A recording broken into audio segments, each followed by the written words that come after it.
ప్రభుని అప్పగిద్దాం అనుకున్నాడు యోధ. వాడు క్రిమినల్ మైండ్. ఎలాంటి వాడి బ్యాక్గ్రౌండ్, వాడి గ్రూపు అంటే ఇప్పుడు స్వభావాన్ని ఎంట పెట్టుకుని వస్తాం కదా. యేసు ప్రభు శిష్యులు అయినప్పటికీ వీళ్ళందరూ స్వభావాలు పట్టుకుని వచ్చారు. వాళ్ళ ప్రొఫెషన్స్, వృత్తి ప్రవృత్తి ఉన్నాయి. వారు వలలు వదిలిపెట్టి వచ్చారు, ధోరణులు వదిలిపెట్టి వచ్చారు. ప్రియులారా, మనం ఏం వదిలిపెడతామో అని ప్రసంగం చేస్తాం. వదిలిపెట్టారు వాళ్ళు, చేపల పట్టాకి పరిగెట్టారు. మళ్ళీ పరిగెట్టారు అక్కడికి. మళ్ళా యేసు ప్రభు పట్టుకుని వచ్చాడు వాళ్ళు. మళ్ళా తక్కువ మంది కాదు, పేతురు అని ఉంటాడు. నేను అయిపోయింది అంతాను, మళ్ళీ నేను వెళ్ళిపోతాను చేపలు పట్టాకి. ఓకే బ్రదర్ నువ్వు వెళ్తున్నావు, నేను వస్తాను అని చెప్పి చెప్తే మిగిలిన 11 మందిలో 8 మంది వెళ్ళిపోయారు చేపల పట్టాకి. మెజారిటీ ఎవరు? 8 మంది కదా. మెజారిటీ ఇది దేవుని చిత్తం అని అనుకుంటాం మనం కొన్నిసార్లు. కేవలం మెజారిటీతో దేవుని చిత్తాన్ని మనం రూఢిపరచడానికి లేదు. అలాగా వెంట పెట్టుకుని వస్తుంటారు. శిష్యులందరూ అదే పని చేశారు. యూదా చేపలు పట్టేవాడు కాదు, వాడు రాడికల్. వాడు కూడా ఒక నక్సలైట్ లాంటి వాడు. ఎందుకంటే అక్కడ ఉన్నటువంటి ఆ గ్రూప్స్, ఇక్కడ చాలా మంది వేదాంత విధి కూడా అభ్యసిస్తున్నారు కదా, ఆ గ్రూప్స్ ఉన్నారు చూసారా. ఇంకెవరు? సదుకైలు, పరిసయ్యులు, శాస్త్రులు, ఎస్ఎనీలు, ఇలా గ్రూప్స్ ఉన్నాయి కదా. ఇలాంటి గ్రూప్స్ ఒక్కొక్క గ్రూప్ లో ఒక్కొక్క భావజాలం అనేటటువంటిది ఉంటుంది. అవి వదిలిపెట్టరు వాళ్ళు ఎక్కడికి వెళ్ళినా కానీ. అందరితో కలిసిన వారి భావజాలం వారికే. నేను కమ్యూనిజం భావజాలం వరకు ఆకర్షింపబడ్డాను. స్టూడెంట్స్ ఫెడరేషన్స్ అన్ని పెట్టినప్పుడు కొందరు కాంగ్రెస్కి సంబంధించిన స్టూడెంట్స్ ఫెడరేషన్లో, కొందరు కమ్యూనిస్టులు, 2-3 కమ్యూనిస్టులు ఉంటే సిపిఐ, సిపిఐఎంఎల్, సిపిఎం, ఇలాగా అందులో నక్సలిజం భావాలు ఉన్నవాళ్ళు అందులోను, భారతీయ భావాలు ఉన్నవాళ్ళు బీజేపీ, ఇలా జాయిన్ అవుతూ ఉంటుంటారు. స్టూడెంట్స్ ఫెడరేషన్స్ ఉన్నాయి. అందరూ ఒకే కాలేజీలో కూర్చుంటాం, ఒకే స్కూల్లో కూర్చుంటాం, కానీ భావజాలాలు డిఫరెంట్. చర్చిలో కూడా మన బ్యాక్గ్రౌండ్స్ ఉంటాయి. పెంతెకొస్తు, లూథరన్ ఇలాగ వచ్చాం కదా. అందరం కాము కూర్చుంటాం. పెంతెకొస్తు హల్లెలూయా అనగానే పెంతెకొస్తు వాళ్ళు అందరూ హల్లెలూయా అంటారు. మిగతా వాళ్ళు లేపరు. ఎందుకు లేపరు? ఆ భావజాలం ఈళ్ళలో ఉంది. అది వదిలిపెడతలేదు. అది వదిలిపెడతలేదు. మీ నాన్న ఏం చేయడం తెలుసు? ఒకసారి నేను సాక్ష్యం చెప్పాను. పరిశుద్ధ ఆత్ముడు నన్ను తాకాడు, అది ఇదేనంటే సైన్యం లేచాడు. పెద్దకోసారి ఉంటావా ఇది గుర్రు లేచాడు. బిగినింగ్లో తర్వాత నాకు క్లోజ్ ఫ్రెండ్ అయిపోయాడు. చాలా ఇది కానీ అంటే భావజాలాన్ని వెంట పెట్టుకుని వచ్చినాడు ఆయన. ఆ డినామినేషనల్ ఆ భావజాలాన్ని వెంట పెట్టుకుని వచ్చాడు. ఈ యూదా ఏం చేశాడు? వాడు ఇస్కరియోతు యూదా, సికారి అనేటటువంటి ఒక తెగ ఉంది. సికారి అంటే ఇప్పుడు కమ్యూనిస్టులు ఉన్నారు కదా, కమ్యూనిస్టులు అందరూ నక్సలైట్లు కాదు. కమ్యూనిస్టులో ఎంఎల్ పార్టీ ఒకటి ఉంది, అందులో నుంచి ఈ నక్సలిజం ఉంది. ఈ గ్రూప్స్ అన్నిటిలో కూడా, ఈ యోధా జాతులు ఉన్న గ్రూప్స్ లో ఈ సికారి గ్రూప్ ఒకటి ఉంది, తీవ్రవాద గ్రూప్ అన్నమాట. ఈ తీవ్రవాద గ్రూపే మసాదా. ఇజ్రాయెల్ దేశం ఎవరైనా వెళ్ళారు? మసాదాకి వెళ్ళారు, పైకి మసాదాకి వెళ్ళారు, కొండ మీదకి ట్రాప్ మీద వెళ్ళారు. ఆ మసాదాకి 960 మంది వెళ్ళారు. ఇక్కడ రోమీలు అందరిని చంపేస్తున్నారు, ఎత్తుకుపోతున్నారు, మొత్తం చాలా గందరగోళం కింద ఉంది. తప్పించుకుని ఆ మసాదా మీదకి హీరోలు కట్టించాడు పోర్టు, దాని మీదకి వెళ్ళిపోయారు. వీళ్ళకి ఇన్ఫర్మేషన్ వచ్చిన తర్వాత ఈ రోమీలందరూ వెళ్ళి కొండ చుట్టూ ముట్టారు. కొండ ఎక్కుదాం అనుకుంటే పైన అద్భుతంగా ఉంటుంది, హీరో రోజు కట్టించింది. వారు దాదాపు 1 సంవత్సరానికి సరిపడినటువంటి ఫుడ్ స్టోరేజ్ పెట్టుకుంటారు అక్కడ. వర్షం కురిస్తే ఆ వర్షపు నీళ్ళని స్టోరేజ్ చేసుకుని సంవత్సరం దాకా తాగేటటువంటి సిస్టమ్ పెట్టుకున్నారు వాళ్ళు. ఇలాంటిదంతా కూడా అక్కడ ఉంది పైన. ఎప్పుడైతే రోమీలు ఆ కొండ ఎక్కాలని ప్రయత్నం చేస్తుంటే పైనుంచి రాళ్ళు వేసేవారు, నూనె వేడి కాసాల మీద చల్లేవారు. మన పైకి ఎక్కడ కష్టం రా బాబు, వెళ్తారండి అని చెప్పేసి కింద నుంచి పైకి ఏమి వెళ్లకుండా ఆపేసి చుట్టూరు కూడా రోమీలు ఉన్నారు. ఇక లాస్ట్కి వాళ్ళ దగ్గర అంతా అయిపోతుంది. అప్పుడు ఇందులో లీడర్ ఉన్నాడు. వాడు ఏం చేశాడంటే, ఇక మనం ఏం చేయలేదు, అయిపోయింది కనుక మనం ఒకటే, వాడి చేతిలో చావద్దు, వాడి చేతిలో కాకుండా మనమే చేసుకోవాలి. సూసైడ్ చేసుకోవద్దు, వీళ్ళు ఆత్మహత్య నేరం. కాబట్టి ఏం చేద్దాం, ఒక లాటరీ వేసి ఒక 9 మందిని పక్కకి తీశారు. ఈ 9 మంది మిగతా వాళ్ళందరినీ చంపేయాలి, మిగతా వాళ్ళందరినీ చంపేసేయాలి. సింపుల్గా ఆ నరం కట్ చేస్తారన్నమాట.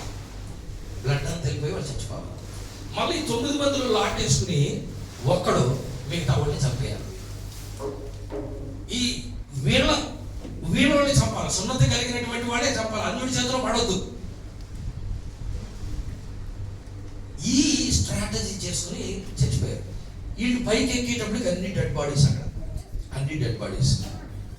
ఇజ్రాయెల్ మెయిన్ డిసిజన్ తీసుకున్నది ఆ రోజు, భవిష్యత్తులో మనం కూడా ఎప్పుడు ఆత్మహత్య చేసుకోవద్దు, వాడిని చంపాలి కానీ మనకు మనం ఆత్మహత్య. అదే స్ట్రాటజీ ఈ రోజు దాకా ఫాలో అవుతుంటాడు.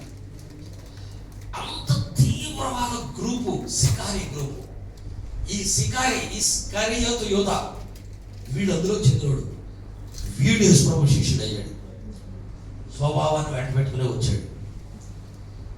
వీడి ఆలోచనలన్నీ ఏంటి, ఈ నక్సలిజం ద్వారా ఈ రోమన్ గవర్నమెంట్ని ఏ రీతికైనా వెళ్ళగొట్టాలి. గ్రూప్ గెరిల్లా వార్ చేశాడు, పని చేయట్లేదు. యేసు ప్రభు వచ్చాడు, జనాలు పోగొతున్నారు, ఈ మాట నడిచేటట్టుంది. ప్రజలు వెంటబడ నక్సలిజం ఉందనుకోండి, అందరూ మా వెంట వచ్చేవాడు కాదు, కొంతమంది వచ్చేవారు, అందరూ రారు, వ్యతిరేకిస్తారు.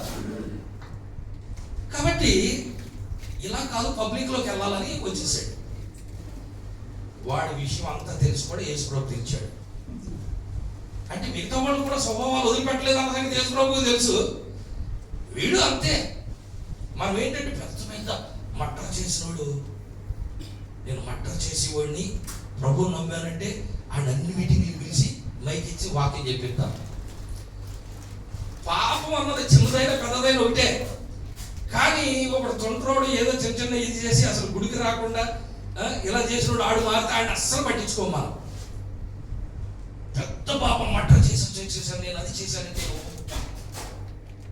నేను పెద్ద అగ్ర కులం నుంచి మారానంట ఆడికి సీట్ ఇచ్చేస్తాం మనం. అగ్ర కులం నుంచి మారని, తక్కువ కులం నుంచి మారాడు పాపే. అందరినీ సమానంగానే చూశాడు యేసయ్య. కాబట్టి యేసు వీడు సికారి నుండి వచ్చాడా, పార్సీ గ్రూప్ నుంచి వచ్చినాడా, ఏ తెగ నుంచి వచ్చాడు అనేది కాదు. 12 మంది శిష్యులు కావాలి, తీసుకున్నాడు ఇస్కరియోతు యూదా ఒకడు. అయితే ఈ స్వభావాలు వీళ్ళందరూ వెంట ఉన్నాయి. వీళ్ళకి తెలియదు మా స్వభావాలు మాతో ఉన్నాయన్న సంగతి వీళ్ళకి తెలియదు, మిగతా వాళ్ళకి. వీడు మాత్రం ఎప్పుడు అలర్ట్గా ఉండేవాడు.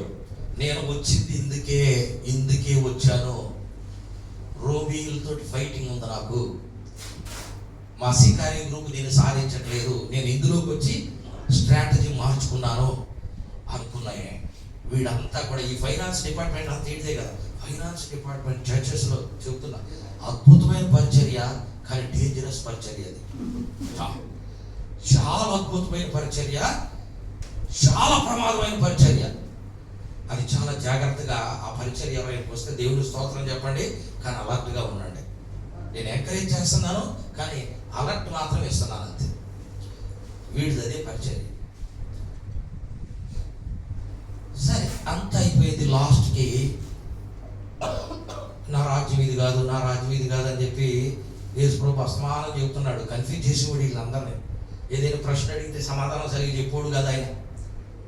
ఇలాంటివి జరుగుతుండే. వీళ్ళు తరగొక్కునేవారు, ప్రజలందరూ బొరగొక్కునేవారు. ఏంట్రా మనం ఒకటి ఒకటి చెబుతున్నాడు, మన కౌంటర్ వేస్తున్నాడు ఏంట్రా అన్నట్లు ఉండేది.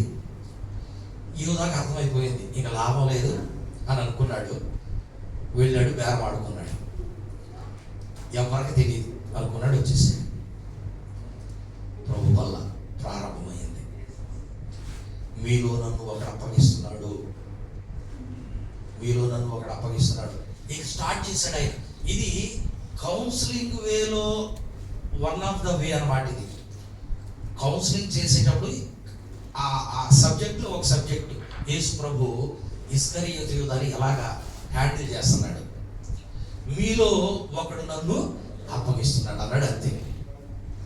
12 మంది కూడా ముఖముఖాలు చూసుకుంటున్నారు.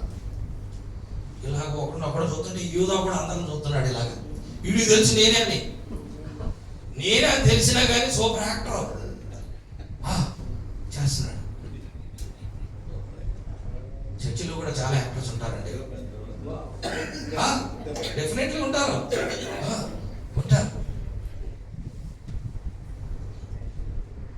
వాడు ఒప్పుకోవాలి, అయ్యో తెలిసిపోయింది కదా అని వాడు ఒప్పుకోలేదు. నేనా అనేది 2సారి వచ్చింది. నేనేనా అన్నాడు వీడు కూడా. ఆతో రాగం కలిపాడు. నువ్వు అన్నట్లే అన్నాడు. ఎవరు నువ్వు అన్నట్లే? అందరూ నేనా అన్నారు కదా. నువ్వు అన్నట్లంటే ఎవడు అన్నట్టు? నేనని మీరు 10 మంది అన్నట్టు నా దగ్గర. నీవు అన్నట్లే అంటా నేను. అప్పుడు ఎవరు స్పెసిఫిక్గా? సెకండ్ అవకాశం పోగొట్టుకున్నాడు. నేను ఈ రొట్టె ముక్క ముంచి ఎవరికి ఇస్తాను ఆడే అన్నాడు 3వసారి.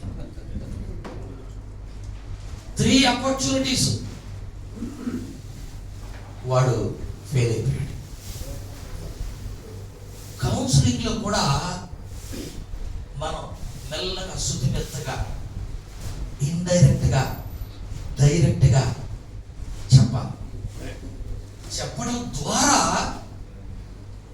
ఒకటి తెలుసు, మిగతా వాళ్ళకి తెలియకపోయినా నాకు ఎవడు చెప్పాడు వాడికి అన్నీ తెలుసు నా బతుకంతాను. ఒక రియలైజేషన్ అనేది ఖచ్చితంగా ఉండాలి విశ్వాసకి. ఎప్పుడు వారి స్వభావాన్ని వారు వెంట పెట్టుకొచ్చాడన్న సంగతి ఎవరికి తెలియదు అని వాడు అనుకుంటున్నప్పుడు నాకు తెలుసు బాబు అని చెప్పి వారిని కౌన్సిలింగ్ చేస్తే అది వారికి మేలు చేస్తుంది. హృదయం కఠినమైతే తప్పిపోతారు. మనం ఏం చేయలేదు. సంఘంలో అలర్ట్గా ఉండడానికి అవకాశం ఉంటుంది. కౌన్సిలర్స్ ఖచ్చితంగా ఉండాలి. ఖచ్చితంగా ప్రతి సంఘానికి ఉండాలని నేను సలహా ఇస్తూ ఉంటుంటాను. మరి ఈ సంఘానికి ఉన్నారో లేదో నాకు తెలియదు. లిస్టు నేను చదువుతున్నారు, చాలా పెద్ద లిస్టు, డిపార్ట్మెంట్లు అన్నీ చదువుతుంటుంటే మన సాల్వం గారు పక్కన ఉన్నారు. 100 మంది ఉంటారు, వీళ్ళందరూ కలిసి అన్నారు అంటున్నాడు ఆయన. అంటే ఇది యానివర్సరీకి అన్నాడు. ఓహో యానివర్సరీదా, నేను మామూలు జనరల్గా ఎక్కువ పెద్ద కమిటీలో ఏంట్రా అనుకుంటున్నాను నేను అని నేను అన్నాను. అయితే నేను అనేది ఏంటంటే వెరీ గుడ్, సంఘ క్షేమాభివృద్ధి నిమిత్తం ఎలాగైనా చేయొచ్చు. నేను బిగినింగ్లో ఉప కమిటీలు లేవు మాకు. స్టార్టింగ్లో నేను ఉన్న రోజులు ఉప కమిటీలు లేవు. ఉప కమిటీలు లేకపోయినా కానీ అయ్యగారు మెల్లగా ఇలా మొదలు పెడుతున్నాడు. అప్పుడు వాక్యంలో ఎక్కడొద్దు చూపించినాకన్నా నాతోటి చాలా రోజులు తర్జన అయ్యింది. అది కాదు అసలు ఇప్పుడు సంఘం క్షేమాభివృద్ధి చెందడానికి మనం కొంచెం చెయ్యాలా, అది ఇది అన్నాడు. ఏకమేకవుతుందేమో ఇది అన్నాను నేను. ఆ రోజుల్లోనే నేను అన్నాను, నేను ఇది ఏకమేకవుతుందేమో. నాకు తెలిసినంత వరకు ఎల్డర్స్ డీకన్స్ తప్ప ఎవ్వరు లేరు. ఇక ఎల్డరే ఆ పాస్టర్ గారి బిషప్ గారి అన్ని. ఇప్పుడు ఎవరైనా అధ్యక్ష పదవిని కోరుకుంటుంటే దొడ్డపల్లిని అపేక్షిస్తున్నాడు అని ఉంది కదా తెలుగులో. అక్కడే అధ్యక్ష పదవి అనే దగ్గర పాస్టర్ అని ఉంది, బిషప్ అని ఉంది, పర్యాయ పదాలు చాలా ఉన్నాయి దానికి. కాబట్టి ఇవే నాకు కనబడుతున్నాయి. మనం చర్చ్లో పెట్టుకోవలసినటువంటి డిపార్ట్మెంట్స్ ఈ 2 ఆదిలో బైబిల్లో ఉన్నాయి. అయితే ఇంకా వేరే డిపార్ట్మెంట్స్ 5 డిపార్ట్మెంట్స్ 5-fold మినిస్ట్రీ అది యేసై ఇచ్చాడు మనకి. కొందరు అపోస్తులు గాను చెప్పండి మరి. Very good, very good. ఇవి ఆయన ఇచ్చాడు, ఇవి మనం పెట్టాం. ఈ డీకన్స్ అనేటటువంటిది కూడా ఆరాధ్యాయంలో చర్చ్లో ప్రాబ్లం వచ్చింది. ప్రాబ్లం వచ్చిన తర్వాత ఈ ఎల్డర్స్ వీళ్ళు ఓకే దాన్ని హ్యాండిల్ చేద్దామని చెప్పి వాళ్ళు పట్టించుకోలేదు. మా పని ఏంటి, వాక్యం చెప్పడం, ప్రార్థన చేయటం. కాబట్టి ఆ పరిచర్య నీడ్ అక్కడ కనపడుతుంది. కాబట్టి ఆ పరిచర్య కూడా ఎవరు పడితే ఆడవద్దు. క్వాలిఫికేషన్స్ మంచి వారిని అంటే వీడు మంచోడు, ఆ మంచిదని కాదు, ఇంకా ఉన్నాయి. అవన్నీ ఉన్నటువంటి వారిని మీరు సెలెక్ట్ చేయండి. ఇలా చెప్పకుండా ఒక 5 పెట్టండి, ఆ బ్రదర్ నువ్వురా, ఆ చర్చ్ నువ్వు రామా అని పిలిచేస్తాం మనం. వాళ్ళ స్వభావం ఏముందో, వాళ్ళలో మార్పు ఏముందో, ఈ రూపాంతర అనుభవం ఏముందో, ఇవన్నీ ఎలా తెలుస్తాయి? ఆ వివేచన అనేది ఏర్పాటు చేసేటటువంటి వారికి, సంఘంలోనూ సెలెక్ట్ చేసేటటువంటి వారికి ఉండాలి. నువ్వు ఒక పేరు ప్రపోజ్ చేస్తున్నావంటే ప్రపోజ్ చేసేటటువంటి వారు నువ్వు ఎవరిని ప్రపోజ్ చేస్తున్నావో వాళ్ళ గురించి తెలిసి ఉండాలి. నీ ఫ్రెండ్ అయి ఉండొచ్చు, నీ రిలేటివ్ అయి ఉండొచ్చు, నీకంటే ధనవంతుడు అయి ఉండొచ్చు, జ్ఞానవంతుడులా కనపడి ఉండొచ్చు. కానీ బైబిల్లో క్వాలిఫికేషన్స్, ఈ క్వాలిఫికేషన్స్ కరెక్ట్ ఉన్నాయా లేదా, అలాంటి వారిని నువ్వు రికమెండ్ చేయాలి. అనవసరంగా రికమెండ్ చేయొద్దు. ఎవరు కూడా రికమెండేషన్ చేయకూడదు. నువ్వు చేసావనంటే ఒకవేళ ఆ నువ్వు చేస్తున్న వ్యక్తి ద్వారా ప్రాబ్లమ్స్ క్రియేట్ అయితే వాడికంటే నువ్వే ప్రమాదమైన వాడివి. నీ ద్వారానే ఈ ప్రాబ్లం స్టార్ట్ అవుతూ ఉంటుంది. ఇప్పుడు ఏ చర్చిలో అయినా కానీ ఎవరు బిగినర్స్ ఉన్నారో ఆ రోజు బాగా కనపడవచ్చు. వివేచన, దూరదృష్టి లేకుండా ఏర్పాటు చేయడం ద్వారా ఫ్యూచర్లో ప్రాబ్లమ్స్ వస్తాయి. ఎవరు కొట్టుకు చేస్తున్నారో మనం వాళ్ళే చూస్తాం, కానీ ఈ బీజం విత్తనం వేసింది ఎవరన్నది మనం పట్టించుకో. అది ప్రాబ్లం. కాబట్టి ఈ స్వభావం అనేటటువంటిది మనం అబ్జర్వ్ చేయాలి. లేదంటే మనం పాపాన్ని ప్రోత్సహించే సంఘంలో వారిని అనుమతించడం, సహించడం ఒకరోజు ప్రమాదకరంగా మారుతుంటుంది. ఇది మనం బాగా గమనించాల్సినటువంటి అవసరం.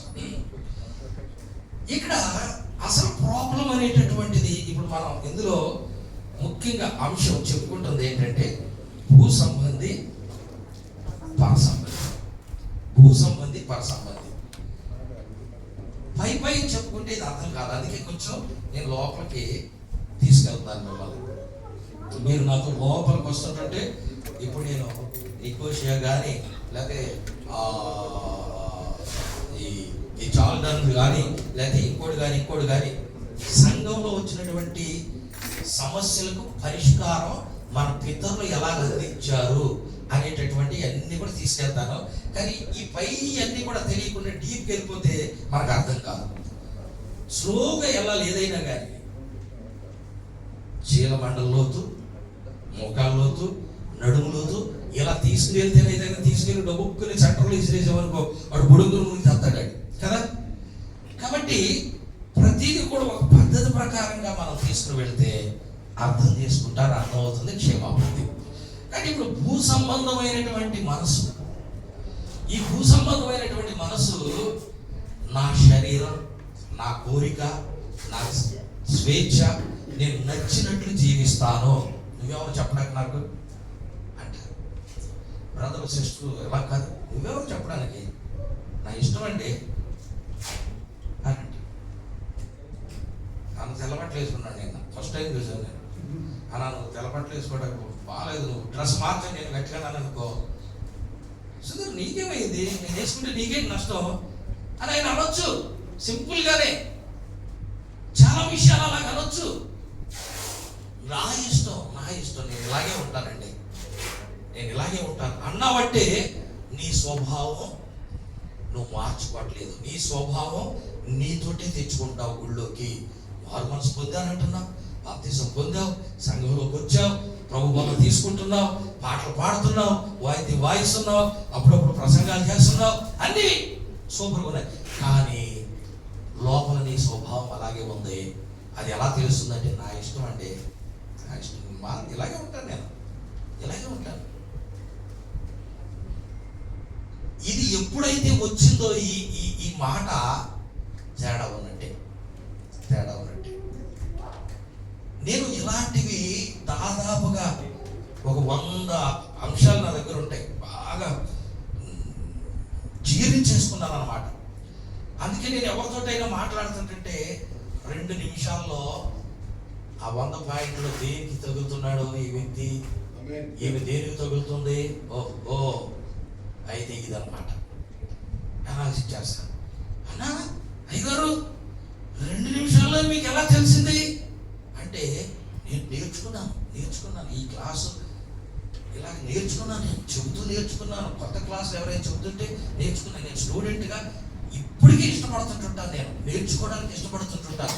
ఏమో నాది ఎక్కడైనా తప్పు ఉందేమో అని చెప్పి నేర్చుకో. అన్న గురించి ఒక మాట చెప్తాను, మరి అది గుర్తుందో లేదో ఇది కానీ, అంటే డాక్టర్నల్గానే కాదు కానీ, సాల్మాను నేను ఇంకా కొంతమందిని కుమార్ దాస్ దగ్గరికి వెళ్ళాం. అంతకుముందు ఈయన నువ్వు పరిశుద్ధాత్మ పొందావా అని అడిగాడు నన్ను. నేను పొందాను కానీ గుళ్ళో సాక్షి చెప్తే గొడవ అయిందన్న, మీ నాన్న దగ్గర నుంచి స్టార్ట్ అయింది అది అయ్యింది. ఇంకా నాకు భయం వేసింది, కొత్తగా ఉన్నాను కదా.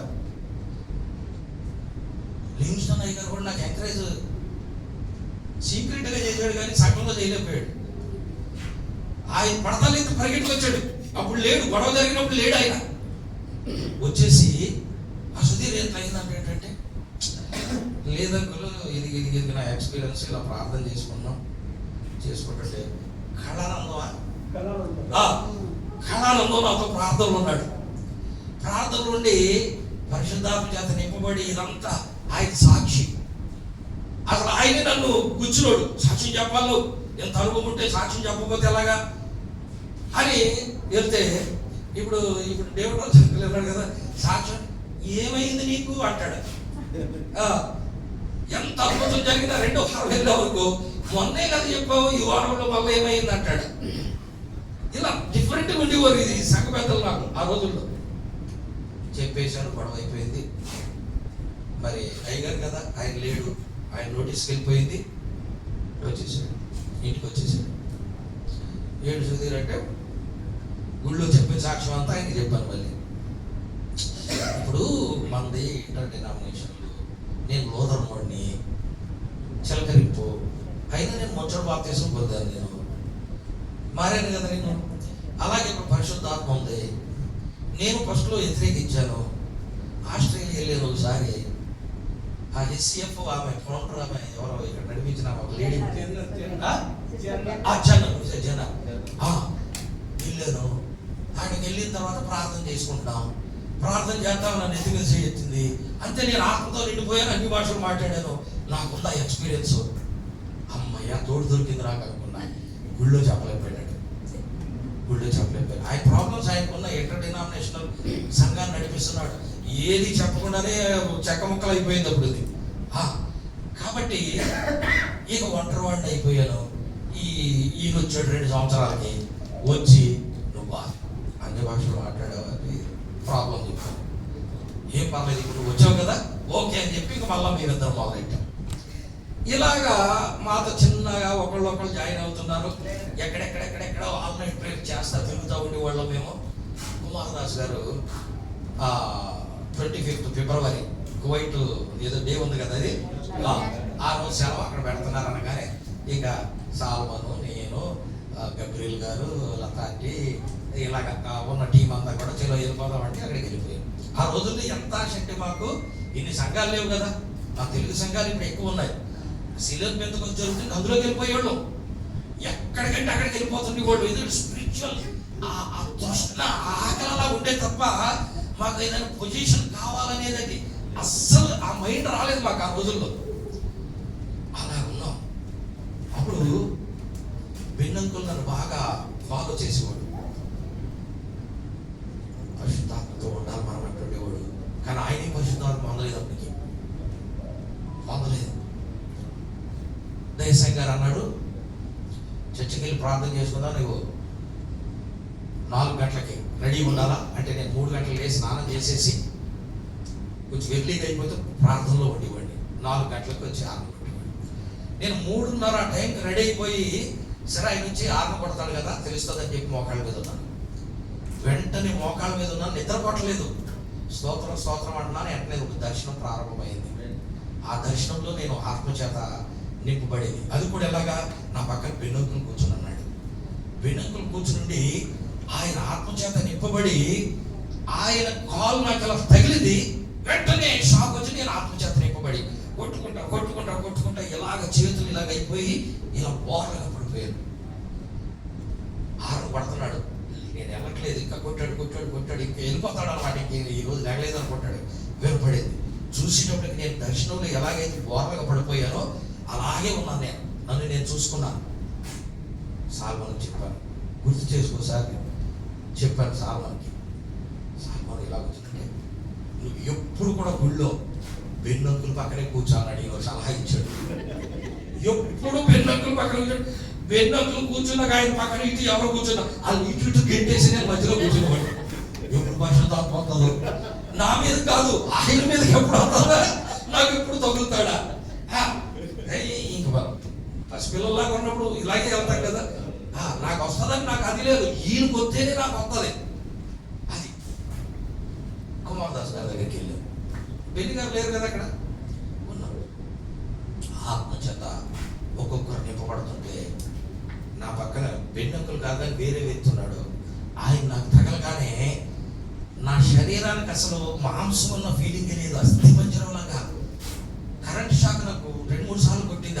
అది బాగా ఎక్స్పీరియన్స్. అదే ఎక్స్పీరియన్స్ తోటి అరగంట సేపు ఆత్మలు ఆనందించాను. అన్య భాషలు మాట్లాడి అద్భుతం. అదంతా కూడా ఈ అనుభవంలోకి వచ్చి స్వామి అన్నకి చెప్పాను, అన్న ఒకసారి నువ్వు అక్కడ రా, నువ్వు అక్కడికి ఒకసారి వెళ్ళాను. నేను టైం వేసలేదు తన శరీరాన్ని అని అన్నాడు. కానీ మాకు తెలియకుండా వెళ్ళాడు ఒకసారి ఆయన. హెన్రీ గారి ఇంట్లో గృహ కోడిక. ఆ రోజు గుర్తు చేసుకోండి, హెన్రీ గారి ఇంట్లో గృహ కోడిక. ఆ గృహ కోడికలో లివింగ్స్టన్ అయ్య గారికి ఏదో యాక్సిడెంట్ జరిగింది అప్పుడు ఊర్లో, లీడ్ ఆయన అక్కడ. అప్పుడు మీరు లేచి చెప్తూ, నాకు ఈ అనుభవం వచ్చింది, నేను ఆత్మచేత నింపబడ్డాను. ఇప్పుడు దాకా నేను నోట్స్ ఒక రకంగా చెప్పేవాడిని, ఇప్పుడు నేను నా నోట్స్ మార్చుకుంటాను అని మీరు చెప్పారు. ఆ రోజు, ఆ రోజుల్లో మంచి ఉద్యోగంలో ఉన్నారు మీరు. మీ ఆఫీస్కి నేను వచ్చినప్పుడు కూడా కంప్యూటర్ ఫస్ట్ టైం నా లైఫ్లో మీ దగ్గరే చూశాను. నేను తీసుకెళ్ళి చూపించి మారుతుంటే చిన్న చిన్న చిన్న గమనించి అని చెప్పి చూపించి, ఇండియా వెళ్ళిపోతుంటే ఎవరు తరచుగా మీకు సెలవులు ఎక్కువ ఉండి బక్సింగ్ గారి దగ్గరికి కూడా వెళ్ళిపోయినాడు. ఇంకా ఆయన ఇది కాలేదు, మాట్లాడొచ్చారు. కొన్ని అనుభవాలు ఉన్నాయి, కొన్ని గుర్తొస్తున్నాయి నాకు. ఎందుకు చెప్తున్నాను నేను ఇదంతాను, కొన్ని చెప్తుంటే అసలు వెళ్ళిపోతారు పక్కకి. ఎందుకు చెప్తున్నా చెప్పండి. భూ సంబంధం, ఆత్మ సంబంధం. ఇవి వచ్చిన తర్వాత ఎప్పుడైతే మనం ఈ ఎక్స్పీరియన్సెస్లోకి వెళుతూ ఉంటుంటామో, అంటే ఆత్మీయంగా నేను ముందుకెళ్ళాలని మనం పరుగులు పెడుతుంటే అది జయించుటలో, అయితే పాత స్వభావాన్ని జయించుటలో ఒక భాగం. నేను చాలా పెరుగు చేసుకుంటాను, కానీ ఎంత చిన్న సమయం దొరికినా నాకు అదృష్టం ఏంటంటే నేను ఒకేసారి సాక్ష్యం చెప్తే అన్న 10 సార్లు దాన్ని అందరికి చెప్తున్నాడు. చాలా సంతోషం. మీరు కూడా అందరికి చెప్పండి. ప్రతి 5 బాత్రూంలోను రూమ్స్లోను 5 నిమిషాలు ప్రార్థన చేయటం, చర్చికి వెళ్ళడం. 4 అవ్వగానే అక్కడ యవనస్తులు కొంతమంది వస్తారు. మోకాళ్ళ మీద బైబిల్ చదివే వాళ్ళు, అందరం బైబిల్ చదువుతుండే వాళ్ళు, ప్రార్థన చేస్తుండే వాళ్ళు. ఇలాగా ఆత్మీయంగా వెళ్ళడానికి వరకలు పరుగులు ఇలా చేయటం ద్వారా ఈ స్వభావాన్ని మెల్లమెల్లగా జయించుకుంటూ వెళ్ళాం. మనం ఆత్మీయంగా ముందుకెళ్ళాలి, నేను ప్రార్థనలో ఉండాలి, వాక్యంలో ఉండాలి, ప్రభువును ఆరాధిస్తూ ఉండాలి, సహవాసంలో ఉండాలి, గుడికుడు వెళ్ళాలి అని ఇవి మనం ఏమీ లేకుండా ఇంట్లోనే కూర్చుని నేను నా స్వభావాన్ని జయిస్తాను, యేసు నామములో కోపం వెళ్ళిపో, యేసు నామములో అదే వెళ్ళిపో అంటే ఎక్కడికి పోదది, నీ దగ్గరే ఉంటుంది. చీకటి పారిపోవాలంటే వెలుగు వెళ్తూనే ఉండాలి. వెలుగు వెళ్తే కొద్ది చీకటి పారిపోతూనే ఉంటుంది. మన ప్రయత్నం మనం చేయాలా? జీవితం ఎలా జీవించాలి అది వేరే సబ్జెక్టు, అందులో చిన్న భాగమే నేను చెబుతుంటున్నాను. కాబట్టి పిల్లరా, మనం ఒకటే గ్రహించాలి, బాగా చొరవగా ఈ విషయాలన్నీ కూడా మనం జీర్ణించుకుంటే మనుషులను పట్టేయచ్చు. ముఖ్యంగా నాయకులకి నేను చెప్పేది చాలా అవసరం. ఎందుకంటే వాళ్ళతో మాట్లాడేటప్పుడే వీరిలో స్వభావం ఎలా ఉంది, సంఘానికి ఎంత మేలుకరంగా ఉంటారు, ఎంత హానికరంగా ఉంటారు, అన్నీ ఆలోచన చేయాలి ఎప్పుడు కూడా. అది చాలా ప్రాముఖ్యం. నా ఇష్టం అండి, ఇక్కడ కూర్చున్న వాళ్ళు ఎవరైనా సరే ఎక్కడైనా కానీ మీరు ఈ మాట విన్నారనుకో, మీరు సస్పెక్ట్ చేయాలి. అంటే ఏం సస్పెక్ట్ చేయాలి? స్వభావం చావలేదు ఇంకాను. ఆయన పాస్ట్ అయిన ఇప్పుడు నేను బిషప్ అండి, అపోస్తలుడు అండి, నా సో అండ్ సో టైటిల్స్ అండి అని నన్ను మీకు ఎవరైనా ఇంటర్వ్యూ చేసినా, నాకు నేను ఇంటర్వ్యూ చేసుకున్నా, మీరు మాట్లాడుతూ ఉన్న తర్వాత నా ఇష్టం అని నేను అన్నాను అనుకోండి, మీరు నన్ను సస్పెక్ట్ చేయాలి. ఈయన ఇంత హోదా చెప్పుకుంటున్నాడు, ఇంత వెళ్ళాడు సరే, కానీ ఈ మాట అన్నాడు అని అంటే something is there, something is there. ఖచ్చితంగా మనం దాన్ని దృష్టిలో పెట్టుకోవాలి. కానీ అది భూ సంబంధమైనటువంటి మనసు ఉన్నప్పుడు మాత్రమే ఇది వస్తుంది. నా ఇష్టం అనేటటువంటి మాట భూ సంబంధమైనటువంటి మనసు ఉంటే వస్తుంటుంది. పర సంబంధం ఆ మనసు ఎలా ఉంటుందంటే, నా శరీరం క్రీస్తుది, నా జీవితం క్రీస్తుది, నా శరీరం పరిశుద్ధాత్మక నిలయం, ఆలయం, నా స్వేచ్ఛ కూడా క్రీస్తే ప్రభువు. ఈ ధోరణిలోనికి మనం వచ్చామనుకో, పర సంబంధమైనటువంటి మార్గంలో మనం ఉన్నట్టు. అందరూ అని ఎవరైనా మనల్ని పొగుడుతున్నారు అనుకో అని మనం అనుకుంటున్నామంటే భూ సంబంధం అండి. అంతా ప్రభు కృప బ్రదరు, అంతా ఆ దేవుని కృపమ్మ, ఆయన దయ, ఆయన సహాయం అని ప్రతిదీ కూడా మనం ప్రభువుకు ఆపాదిస్తున్నాం అనుకో, మనం పర సంబంధంగా ఉన్నట్టు లెక్క. మనం లేకపోతే బోస్టింగ్ చేసుకుంటూ ఉన్నాం అనుకోండి, భూ సంబంధంగానే ఉన్నట్టు లెక్క. కాబట్టి ఈ పర సంబంధం భూ సంబంధం అనేది చాలా ఇంపార్టెంట్. చర్చిలో గొడవలన్నిటికీ ఇక్కడే కారణం. ఈ కౌన్సిల్స్ 351లో కానీ 455 కానీ ఆ కౌన్సిల్స్ అన్ని కూడా గ్యాదర్ అవ్వడానికి కారణం ఏంటంటే, ఈ భూ సంబంధి పర సంబంధి ఆ వివరాలు సరిగ్గా తెలియక ఆ గొడవలు స్టార్ట్ అయినాయి. ఆదిలో విశ్వాసులకు కాదు, యేసు ప్రభువుకి ఆపాదించేశారు అది. అందుకే ఆ కౌన్సిల్స్ కూర్చుని దానికి ఒక ప్రత్యామ్నాయం చూపించారు. కాబట్టి మనం కూడా అంతే, ప్రభువుని మహిమపరుస్తూ ఘనపరుస్తూ ఉండేటటువంటి వారు, నేనింతే అన్నవాళ్ళు చర్చిలో లీడర్షిప్ పొజిషన్లో ఉంటే ఏదో ఒక రూపేణ నష్టం కలుగుతుంది.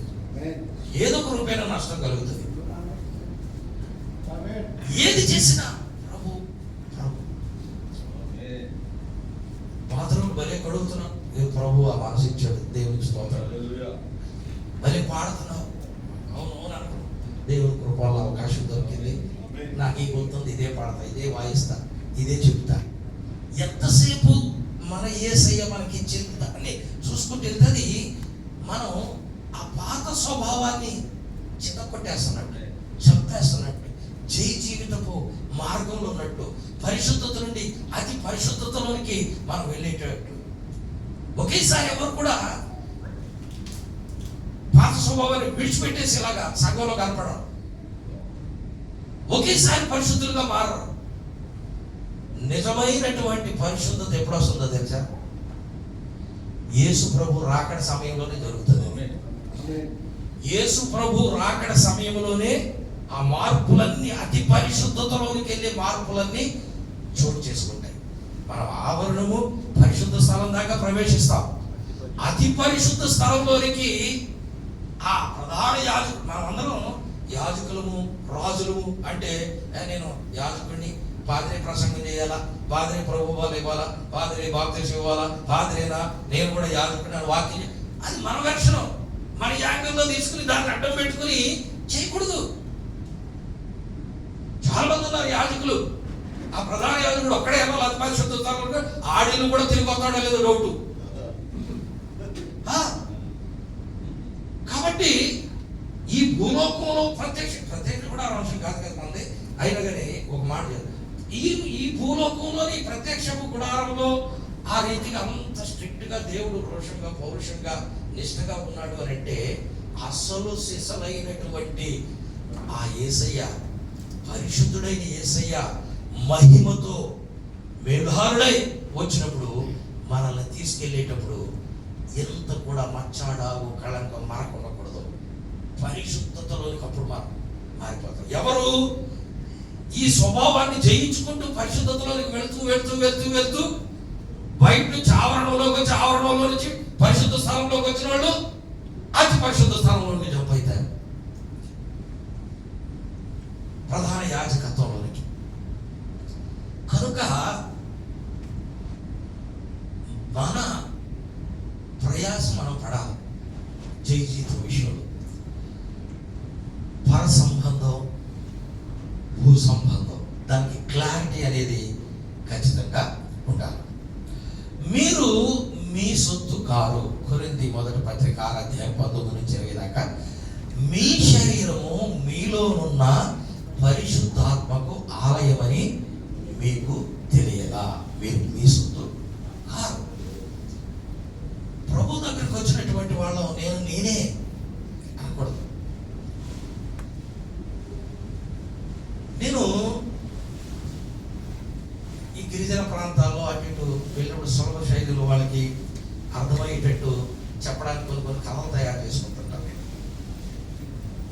అర్థమవుతుంది ఈజీగా, వెళ్ళి దాటిగా తీసుకుంటే వాళ్ళకి ఏం అర్థం కాదు. అండ్ అందులో మనం క్రీస్తులోనికి, మనం క్రీస్తు వారమని, ఆయన మనలో ఉంటున్నాడు, మనం ఆయనతో కలిసి ఉంటున్నాం అని దీని కొరకు నేను ఒక ఎగ్జాంపుల్ చెప్పేవాడిని. నేను మటన్ తింటాను. మీరు తింటారు కదా, అందరూ తినేవాళ్ళే కదా. Okay, very good. మాంసం ముక్క తినేసిన వెంటనే నవ్వుతాము మింగేస్తాము, నవ్వుతాం. లోపలికి అంటే మనం జనరల్గా ఏంటంటే 100% నవలం, ఈవెన్ అన్నం మెతుకులు కూడా 100% నవలం. ఒక ముద్ద లోపల పెట్టామంటే 10%, 20%, 30% నవ్వుతాం, మిగతాదంతా మెతుకు వెళ్ళిపోతుంటుంది. అలాగా వెళ్ళిపోయిన వెంటనే మనకు లోపలికి వెళ్ళగానే మన శరీరంలో ఉండే కొన్ని యాసిడ్స్ ఎదురవుతాయి దానికి. ఇది వెళ్ళగానే అవి ఏం చేస్తాయంటే వెల్కమ్ అంటాయి. Welcome welcome. ఈ మటన్ అంటది ఎవరు వేరు అంట. మేమెవరం అంటే సుధీర్ కుమార్ గారి యొక్క శరీరంలో ఒక ప్రత్యేకమైన పరిచర్యకు నియమింపబడిన నాయకులు అని చెబుతాయి. Oh very good, glad to meet you. అంటే ఏం చేస్తారు మీరు? ఏం చేయటం లేదు. ఇప్పుడు నిన్ను చితక కొట్టేస్తాం,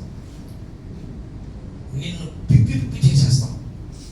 చేసేసి సుధీర్ కుమార్ గారి యొక్క శరీరంలో మాంసం రక్తంలో రక్తంలాగా కలిపేస్తాం, నీ రూపురేఖలో కూడా చేసేస్తాం అని అంటే నేను ఒప్పుకోను. అట్లా నేను మాంసం ముక్కగానే ఉంటాను, నేను మారను, నేను ఇంతే అని ఈ మటన్ ముక్క అనుకుందనుకోండి, అప్పుడు లోపల ఫైటింగ్ జరుగుతుంది. ఫైటింగ్ జరిగినప్పుడు ఈ యాసిడ్స్ గెలిచి అనుకో ఇది జీర్ణం అయిపోతుంది.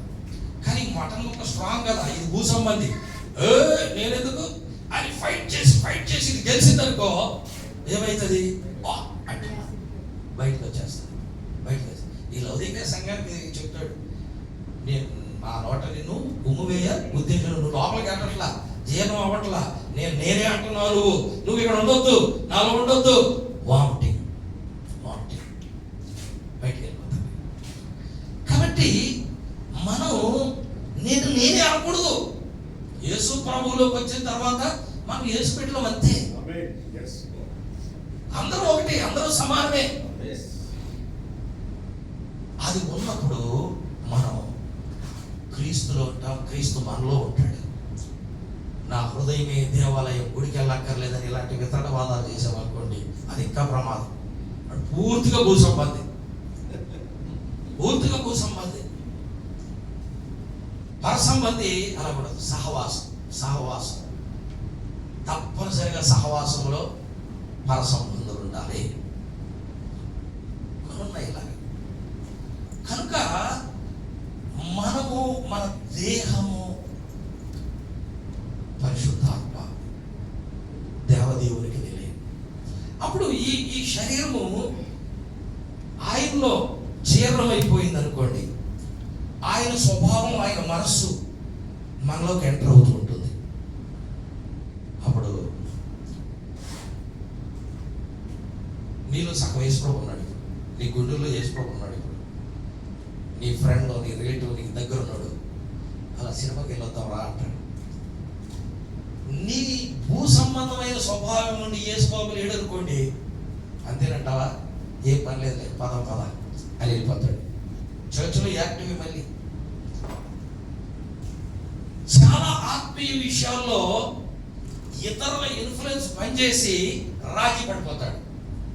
ఎప్పుడైతే యేసు మనుషుల్లాగా మనం ఉంటామో, ఇక మనం కాదు, నేను కాదు,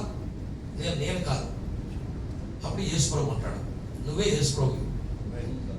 సినిమాకి వెళ్దామంటే యేసుప్రభు వెళ్దామంటాడా? సిగరెట్ తాగుదామంటే తాగేద్దామంటాడా? సారా తాగుదామంటే తాగుదామంటాడా? ఉండదు. పర సంబంధంలో ఇది ఉండదు,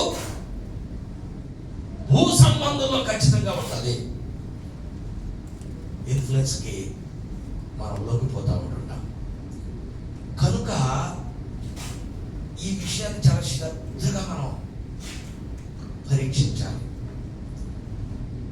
ఎందుకంటే సంఘం ప్రమాదంలో పడవద్దు.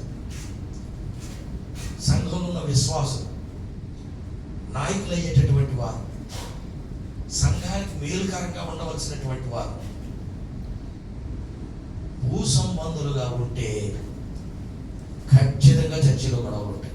ఇప్పుడు మీ చర్చిలో గొడవలు ఉన్నాయనుకోండి, భూ సంబంధులు ఉన్నారు. వారు ఎవరైనా కావచ్చు. గొడవలుంటే ఖచ్చితంగా 100% భూ సంబంధుల ద్వారా ఈ ప్రాబ్లమ్స్ రైజ్ అవుతూ ఉంటాయి. విశ్వాసి, committee member, elder, deacon, pastor, even successors ఎవరైనా సరే అందరినీ కామన్గా నేను బోధిస్తున్నా. నేను ఇప్పుడు ఇక్కడ బోధ చేస్తూ మిమ్మల్ని డిస్టర్బ్ చేసి వెళ్ళాను అనుకోండి, నేను భూ సంబంధం. బయట నుంచి వచ్చి మిమ్మల్ని కలత పెట్టి వెళ్ళిపోతున్నాను. నేను భూ సంబంధం. యేసు ప్రభు యొక్క సంఘం, పరిశుద్ధ సంఘం, దీన్ని నేను డిస్టర్బ్ చేశానంటే నేను భూ సంబంధి. కానీ భూ సంబంధుల ద్వారా చర్చిలో డిస్టర్బెన్సెస్ వస్తుంటాయి, కన్ఫ్యూజన్స్ వస్తూ ఉంటుంటాయి, పోరాటాలు వస్తుంటుంటాయి. నీ ఉద్యోగంలో ఎన్ని గొడవలు ఉన్నాయి, నీ ఇంట్లో ఎన్ని గొడవలు ఉన్నాయి, అన్ని ఉన్నా కానీ ఈ గొడవే నీకు ఇంట్రెస్ట్, ఈ గొడవే నీకు ఆసక్తి, ఈ గొడవలోనే నీవు ఎంజాయ్ చేస్తుంటావు. గొడవ లేదనుకో నీకు మనశ్శాంతి ఉండదు. ఇంకా అసలు ఏం లేదు. నేను న్యూస్ పేపర్లు బాగా చదివేవాడిని. ఇప్పటికీ ఎక్కువగా నేను యూట్యూబ్ చూసినా లేకపోతే టీవీ చూసినా అందరూ ఏదో తీయరా న్యూస్ పెట్టండి రా అంటుంటాను. నేను ఇంట్రెస్ట్. న్యూస్ పేపర్ ఇలా తీయగానే టైటిల్ ఫ్రంట్ పేజ్ ఏం వేసాడని చూసాను. అక్కడ మట్టం జరిగింది, ఇక్కడ ఇది జరిగింది, చాలా ఆసక్తి చదువుతారు. ఏమి లేదు, అంతా నిమ్మలం పొందలేదు, వేస్ట్, న్యూస్ ఏం లేదు ఈరోజు అని పక్కన పడేస్తుంటాను. నాకేంటి ఇవన్నీ కావాలా? ఈ గొడవ జరుగుతూ భూకంపాలు రావడం, కొట్టుకులాడడం, యుద్ధాలు జరగడం, ఇవన్నీ వస్తే ఎంజాయ్ చేస్తా ఉంటుంటాను. ఎలా ఉండేవాడిని. చర్చిలో కూడా ఏదో ఒకటి ఉంటే కొంతమంది ఉంటారంటే వస్తారు. ఏమైనా గొడవ ఉందా? అంతా ప్రశాంతంగా జరుగుతుందా? వెళ్ళిపోతారు, పిల్లలు వెళ్ళిపోతారు. ఉండరు. గొడవ జరుగుతుందో బయట ఎంత పని ఉన్నా ఫోన్ ఇంకా రాలేదు, ఇంకా ఏమా ఇంకా అక్కడే వస్తారు. చెట్టు పని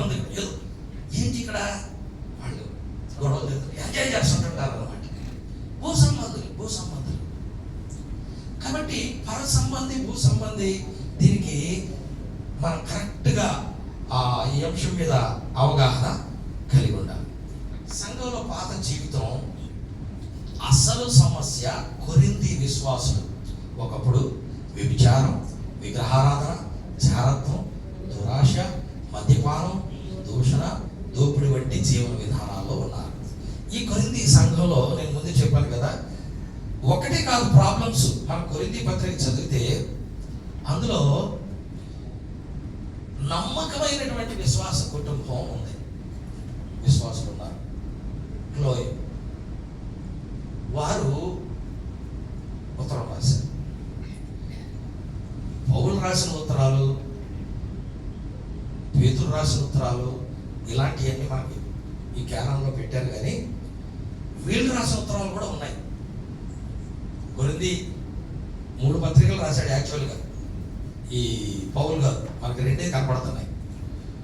క్యాలెండర్లో వీళ్ళందరూ కూడా చాలా జాగ్రత్తగా, క్యానన్ అంటే డెఫినేషన్ చాలా చెప్పొచ్చు, కానీ ఒక్క మాటలో చెప్పాలంటే స్కేల్ అన్నమాట.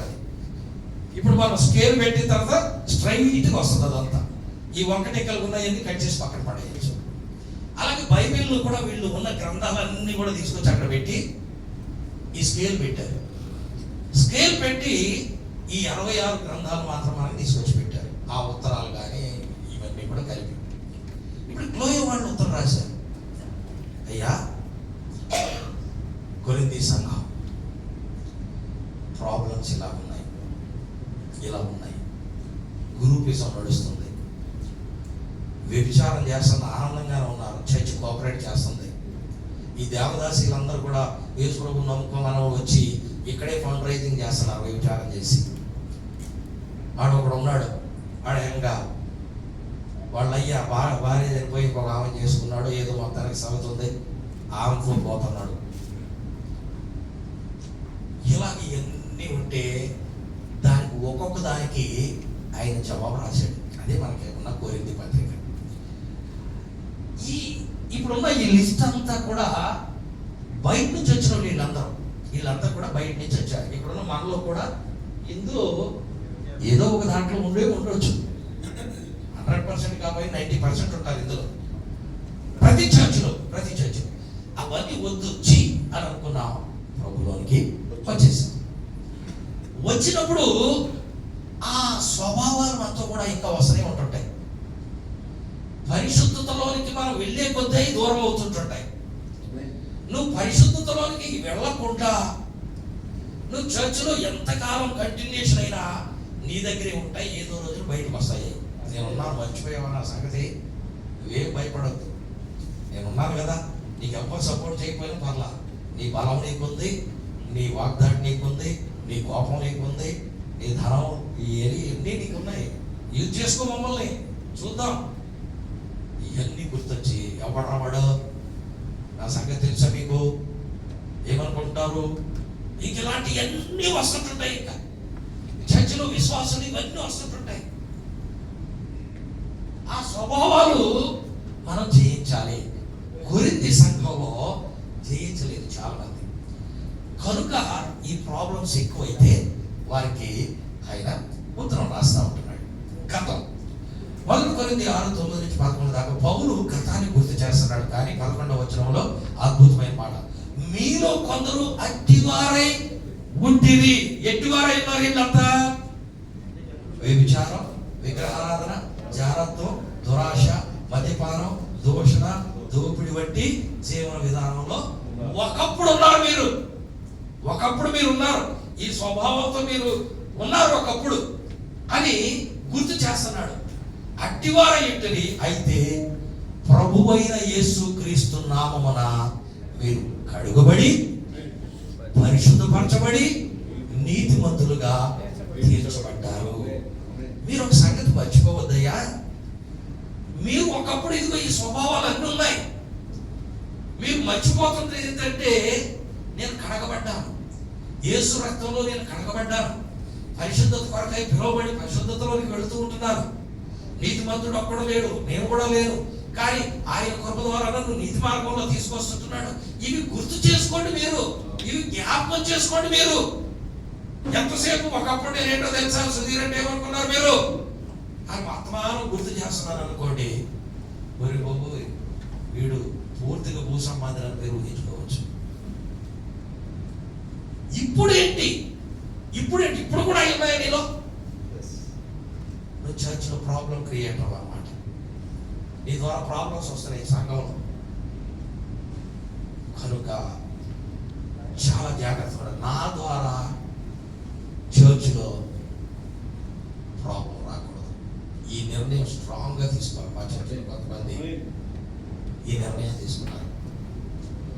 ఏదైనా కానీ నా ద్వారా మాత్రం చర్చలో ప్రాబ్లం రావద్దు. దీవెన రాకపోయినా, మేలు జరగకపోయినా, నష్టం జరగద్దు. ఆ నిర్ణయాలు తీసుకున్నారు. వాళ్ళు మాత్రమే మాకు సంఘానికి దీవెనకరం. ఆ నిర్ణయం తీసుకున్న ప్రతి ఒక్కరూ మాకు సంఘానికి దీవెనకరం. మనందరం ఈ నిర్ణయం తీసుకోవాలి. మనం ఏమై ఉన్నామో మనం ఒకప్పుడు అది, ఇప్పుడైతే మారిపోయాం. ఆ సంగతి గుర్తుంచుకోండి. ఎంతసేపు గతాన్ని గుర్తు చేసుకోవద్దు అని పౌలు చెప్తుంటున్నాడు. ఈ కొరింథీ బయట ఉన్నటువంటి పరిస్థితులు లైంగిక అనైక్యత, విగ్రహారాధన, సామాజిక పోటీ, గర్వం, ధనిక పేద అనేటటువంటి భేద, ఇవన్నీ చాలా స్ట్రాంగ్ ఈ రోజు కూడా ఉన్నాయి. కొన్ని ప్రాంతాలు ఎలా ఉంటాయంటే బైబిల్ ప్రదేశాలు కదా, మంచి బైబిల్ ప్రదేశాలు రాశారు, చూసొద్దామని వెళ్ళామనుకోండి. ఈ కొరింథీలో మాత్రం ఫ్యామిలీ వేరుది మాత్రం ఇబ్బంది పడతారు. అక్కడ చూసే కొన్ని దృశ్యాలు భార్యాభర్తలు, లేకపోతే చెల్లెళ్ళు, అక్కలు, అన్నదమ్ములు, తల్లి కూతురులు, తండ్రి కూతురులు ఇలా వెళ్ళారనుకోండి, భయంకరంగా ఉంటుంది పరిస్థితి. ఈ రోజు కూడా ఇబ్బందులు ఎదుర్కొంటాం. ఆ రోజుల్లో ఎంత స్వేచ్ఛగా వాళ్ళు ఉన్నారు. ఇవన్నీ కూడా వారిలో ఉండేవి. చాలా అసలు ఈ సెక్సువల్ ఇది కానీ విగ్రహారాధన కూడా చాలా ఎక్కువ ఉంది. చాలా ఎక్కువగా టెంపుల్స్ చాలా ఉంటాయి. రకరకాల దేవీ దేవతల పేర్లు చాలా ఉంటాయి.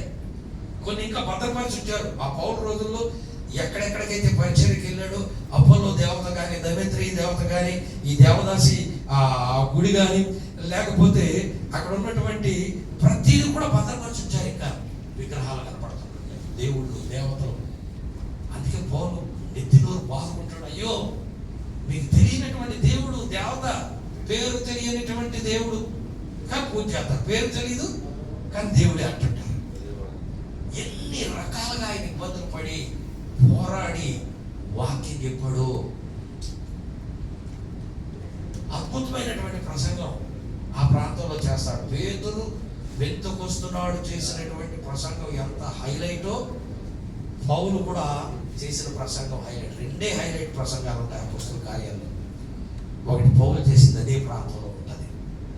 ఇవన్నీ వారిలో ఉన్నాయి. అయితే వీరు మందిరంలోనికి వచ్చాక ఇన్సైడ్ ఎలా ఉండాలి అనేటటువంటిది, ఇది అవుట్ సైడ్. కొరింథీ ఇన్సైడ్ ద చర్చ్. కొరింథీలో వర్గ పోరాటం, నాయకులపై పార్టీలు, అనైక్యత, సంబంధాలు, ప్రభు భోజనంలో భేదాలు, ఆత్మీయ వరాలపై గర్వం, కోర్టులో కేసులు, సంఘ విభజన. అంటే ఇక్కడ మనకు అర్థం చేసుకోవాల్సింది ఏంటంటే, చర్చ్ బయట ఇవన్నీ ఉన్నాయండి. చర్చ్ బయట ఇవన్నీ ఉన్న వాళ్ళు గుళ్ళోకి వచ్చేసారు. యేసుబాబుని నమ్ముకున్నారు, పరిశుద్ధతలోకి వచ్చారు, నీతిమంతులుగా మార్చబడడానికి వచ్చారు. గుళ్ళోకి వచ్చి ఇలాంటివి కొన్ని వదిలేశారు. కానీ ఈ మొదలెట్టారు, గ్రూపిజం మొదలెట్టారు చర్చిలో. బయట ఎన్ని చేసే వాళ్ళు ఏం చేశారంటే, ఇక్కడికి వచ్చి కూడా మేము తక్కువ తినలేదు, బయట అది చేసాం, లోపల ఇది చేస్తాం, ఎప్పుడు యాక్టివ్గా మేము అనేది లేదు. వర్గ పోరాటం, నాయకులపై పార్టీలు. ఒక్కొక్క నాయకుడిని పెట్టుకోవడం, మా పార్టీ, మా గ్రూప్ ఇది, మా నాయకుడు ఈయన, అంతే. వాళ్ళు బాగానే కలిసి ఉన్నారు. మంచి సేవ చేశారు. పౌలు, అపోల్లో, పేతురు వీళ్ళందరూ. కానీ వాళ్ళ పేరు మీద గ్రూపిజం, వాళ్ళ పేరు మీద గ్రూపిజం. చర్చిలో కూడా అంతే. ఇప్పుడు మేము అన్నాం అనుకోండి, నా గ్రూప్ కొంతమంది తయారవుతారు మా చర్చిలో. నా గ్రూప్ తయారై ఊరుకోరు, పాస్టర్ గ్రూప్ ఒకటి తయారవుతుంది. పాస్టర్ గ్రూప్ ఒకటి, పాస్టర్ గారి గ్రూప్ ఒకటి. పాస్టర్ గారికి లాభం లేదు కానీ అమ్మగారికి చెబుదామండి, ఈ లైన్లో వద్దాం అని కొంతమంది ఆ లైన్ మొదలెడుతుంటారు. ఒకరికంటే ఎక్కువ పాస్టర్స్ ఇప్పుడు మనకి ఇద్దరు ఉన్నారు కదా సక్సెస్. జాన్ స్వామి గారి గ్రూప్ ఒకటి ఉంటుంది, సాల్మన్ గారి గ్రూప్ ఒకటి ఉంటుంది. అన్ని చర్చెస్లోనూ నేను మీ గురించి చెప్పట్లా, నేను చెప్పే ఒక్కటి దయచేసి గమనించాలి. చెప్పేటప్పుడు కొన్నిసార్లు అనుకుంటుంటారు. ఇప్పుడు నేను మా చర్చిలోను దుబాయ్లో ఇలాగే ఇవన్నీ చెబుతుంటే మీరు ఇలాగంటారు, జాన్ స్వామి గారు కరెక్ట్ చెబుతున్నారు కదా, ఇలాగా వస్తుంటాయి. ఇప్పుడు కొరింథీలో ఇలా జరిగిందా, అలాగా అవును మాకు కూడా తెలిసినాయి కొంత, నేను కూడా ఏదో నువ్వు అదే చెప్తున్నావు గుర్తొస్తున్నాయి. ఈజీ కొవ్వైట్ మన లోకల్ రాగానే నిద్ర ఎగిరిపోతుంది, ఆకలి చచ్చిపోతుంది, అస్సలు ఒళ్ళు నొప్పులు తగ్గిపోతాయి, బ్యాక్ పెయిన్లు తగ్గిపోతాయి, అలర్ట్ అయిపోతుంటాం. ఇంకా అలర్ట్ అయిపోతుంటాం. కానీ ఇది వాస్తవం, ఇది వాస్తవం. వాళ్ళిద్దరు కలిసి ఉంటారు, కానీ వాళ్ళ తరఫున మనకి గ్రూప్స్ అవుతుంటాయి. నాయకత్వాన్ని అడ్డు పెట్టుకుని ఉంటారు. అనైతిక సంబంధాలు, బయట వాళ్ళు చూసాం కదా దృష్టిలో వ్యభిచారం, జారత్వం, దేవదాసి వ్యవస్థ ఇవన్నీ చేసి వచ్చారు. అక్కడ వదిలిపెట్టేసేసి బయట చెట్ల, కానీ చర్చిలోకి వచ్చి మొదలు పెడతారండి. చర్చిలోకి వచ్చి మీకు తెలుసో తెలీదో కానీ కార్పొరేట్ చర్చెస్ ఉన్నాయి కొన్ని మన తెలుగు రాష్ట్రాల్లో. ఒక 10 సంఘాలు లెక్క పెట్టవచ్చు. విపరీతంగా జనం వస్తారు. అక్కడ నేను ఎవిడెన్స్ నా దగ్గర ఉన్నాయి, చాలా ఉన్నాయి. అక్కడికి వెళ్ళి కలుసుకుంటుంటాను అనైతిక విషయాల గురించి. కేరా పడ్రాస్ ఎక్కడంటే నువ్వు అక్కడికి వచ్చేసి నేను అక్కడికి వచ్చేస్తాను, అక్కడికి వచ్చి నేను అక్కడికి వచ్చేస్తాను. అక్కడ కలుసుకుంటూ ఉంటుంటారు. ఎక్కడ కూడా అంతే, చర్చికి వచ్చేసి అంటారు అంతే, చర్చి దగ్గర కలుసుకుంటూ ఉంటుంటారు. చర్చిని అనైతిక కార్యకలాపాలకి వాడుకునేటటువంటి వారు ఉంటారు కొందరు. బయట చేశారు, ఇక వదిలేసాం, ఏ సరక్తలో కడగబడిపోయాం అనే సంగతి మర్చిపోయి, ఆ స్వభావం చచ్చిపోలేదు కదా, లోపలే ఉంది కదా, అంతే ఈజీగా మళ్ళా మనకు అలవాటు అయిన పని అన్నట్టుగా కూడా. ప్రభు భోజనంలో విభేదాలు, ప్రభుల దగ్గర కూడా చాలా ప్రాబ్లమ్స్ అవుతుంది. అంటే మన దగ్గర కాదు, కొరింథీ సంఘంలోనే స్టార్ట్ అయింది. కొరింథీ సంఘంలో అందుకే ఆయన వివరంగా రాశాడు. 10వ అధ్యాయంలో కొన్ని విషయాలు రాశాడు, 11వ అధ్యాయంలో కొన్ని విషయాలు రాశాడు. ప్రభు వల్ల, ఆ ప్రభు వల్ల అనేటటువంటిది అది పెద్ద సబ్జెక్టే. కానీ అక్కడ ఈ భోజనాలు పెట్టుకోవడం ప్రభు వల్ల అనేటటువంటిది సపరేట్. కానీ ఆ టైంలో భోజనాలు పెట్టుకునేవారు వీళ్ళు. ఆ టైంలో వచ్చేసేసి గబగబా తినేసేవారు. పౌలు చెప్తున్నాడు, మీకు ఇంటి దగ్గర లేవో భోజనాలు, ఇంటి దగ్గర తినలేదా, ఇక్కడే వచ్చేసి మెక్కేస్తున్నారు, ఇంకా వెనకాల వచ్చి వాళ్ళు ఉన్నారు, వాళ్ళు చూడరా మీరు చెప్తా ఉంటుంటాడు. కొన్నిసార్లు చాలా ఇది నేను మా పాస్టర్స్కి కొన్నిసార్లు చెప్తుంటుంటాను, ఎవరైనా ఫంక్షన్కి పిలుస్తుంటుంటే అయ్యగారులు కదా సపరేట్గా వెళ్తారు. ఇంకా ఫంక్షన్లో చాలా మంది ఉంటారు, ఆ బెంచ్లో ఆ కుర్చీలో లెగితేనే వేరే వాళ్ళు వచ్చి కూర్చోవాలి. ఈ అయ్యగారులు 10 బ్యాచ్లు వేసినా ఈయన లెగరం కూర్చుని ఆ చర్చి విషయాలు, మినిస్ట్రీ విషయాలు ఇంకా ఇంకా ఇంకా అంతా మాట్లాడుతూ ఉంటుంటారు. అక్కడ చాలాసార్లు నేను కోపడ్డాను. మన వల్ల ఎంత పాపం ఫంక్షన్ పెట్టుకున్న వాళ్ళు లైన్లో ఉన్నారండి, అక్కడ నిలబడి ఉన్నారండి. ఈ పాస్టర్కి ఇచ్చారని రావట్లేదు, వేరే వాళ్ళ దగ్గర చూడండి వాళ్ళు ఇంకా తినరు, ఇక్కడ నిలబడి ఉంటారు. ఈ తినివాడు కూడా సరిగ్గా తినలేడు, వెనకాల నిలబడి ఉంటుంటారు. అక్కడ ఇలాంటి పరిస్థితులు ఉంటుంటాయి. ప్రభు భోజనం గురించినటువంటి అది రొటీన్గా టేప్ రికార్డ్ ఆన్ చేసినట్టుగా ఆ కార్యక్రమం అయిపోతూ ఉంటుంది. చాలా సార్లు నేను గమనిస్తూ ఉంటుంటాను. ఆ ప్రభు భోజనం గురించినటువంటి వివరణ కనీసం నెలకోసారైనా స్పష్టతతో ఇవ్వాలి. లేకపోతే ఎలా ఉంటుందంటే, మాకు ప్రభు బలం ఉంది, మేము నెలకు ఒకసారి ఇస్తాం, వారం అయితే మేము ఇవ్వట్లేదు, వారం ఇవ్వద్దు, ఇవ్వాలనే దాని గురించి నేను వెళ్ళట్లేదు, కానీ మేమైతే మాత్రం నెలకోసారి ఇస్తాం. ఆ ప్రభు బలం టైంలో మాత్రం ఎవ్రీ సండే చర్చికి వచ్చేదానికి 4 గంటలు వచ్చేస్తారు, ఎక్కడెక్కడ నుంచి వచ్చేస్తారు, మా ఊళ్ళంతా లైన్ కడతారు అందరూ కూడా. ఇంకా ఏంటి వాళ్ళు అనుకునేది ఏంటంటే, అందులో సగం మంది ప్రభు బలం పుచ్చుకుంటే బలం వస్తుంది, మాకు బలం వస్తుంది, ప్రభు బలం పుచ్చుకుంటే మా రోగం పోతుంది, ప్రభు బలం పుచ్చుకుంటే మాకు దీవెనలు వస్తాయి. ఇలాంటి ఆలోచనలు చాలా మందికి ఉంటాయి. ప్రభు వల్ల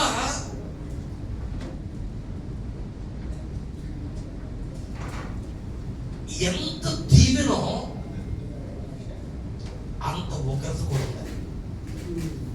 ఎంత దీవెనకరమో అంత ఉగ్రత. నేను ప్రభు వాళ్ళ మీద ప్రార్థన చేసి ఒక పాట రాశానండి. చాలా మంది వాడుకుంటుంటారు. మొత్తం అందులో అర్థం వచ్చేటట్టు మొత్తం అందులో పెట్టారు. ప్రభు వల్ల ఎంత దీవెనో అంత ఉగ్రత కలిగిస్తుంది. ఆ విషయమే పౌలు రాశాడు. 10 అధ్యాయంలోనూ 11 అధ్యాయంలో కూడా రాశాడు. మనం చెప్పకుండా ఇచ్చామనుకోండి, మన పిల్లోడు ఉన్నాడండి, తినడానికి అది ఇది, తాగడానికి అది ఇది ఇస్తుంటాం. మా అయ్య, మా అమ్మ నమ్ముతాడు, వాడికి ఎంత విషయం ఇస్తే లడక్కనే వేసుకుంటాడు, చచ్చి ఊరుకుంటాడు. నువ్వు ఇస్తావా? ఇవ్వం. ప్రభువు వల్ల ఆశీర్వాదమే కాదు, దానిలో నష్టం కూడా ఉంది, ఉగ్రత కూడా ఉంది. ఎప్పుడు? అయోగ్యతతో పుచ్చుకున్నప్పుడు. అందుకే ఇక్కడ రాశాడు, కొందరు రోగులు అయ్యారు, కొందరు చచ్చారు, ఇవన్నీ కూడా ఆయన రాశాడు. కాబట్టి పరీక్షించుకోండి బాబు అని ఆయన చెప్తూనే ఉన్నాడు. కాబట్టి మనం ఆ విషయాలు సరిగ్గా చెప్పకుండా ఉంటే, ఈ పాత స్వభావం ఉన్న వాళ్ళు ఉన్నారు చూసారా, వీళ్ళు వచ్చి నటంగా తాగేస్తున్నారు. తాగేసి వచ్చి ఆఖరిలో ప్రార్థన చేయండి అయ్యారు అంటారు. ఏంటి, నాకు రోగం వచ్చింది అయ్యారు, నాకు బాధలు ఉన్నాయి అయ్యారు, నాకు ఇది. అక్కడ చదువుతున్నాం కదా, ఎందుకే మీలో అనేకులు రోగులై ఉన్నారు, అందుకే మీకు ఇవన్నీ వస్తున్నాయి. మరి నువ్వు ప్రభుత్వానికి వచ్చుకున్నప్పుడు మరి నీ స్వభావం చచ్చి ఉండాలి బాబు. ఇలాగా ఇవన్నీ కూడా కొన్ని చెప్పాలి. మనం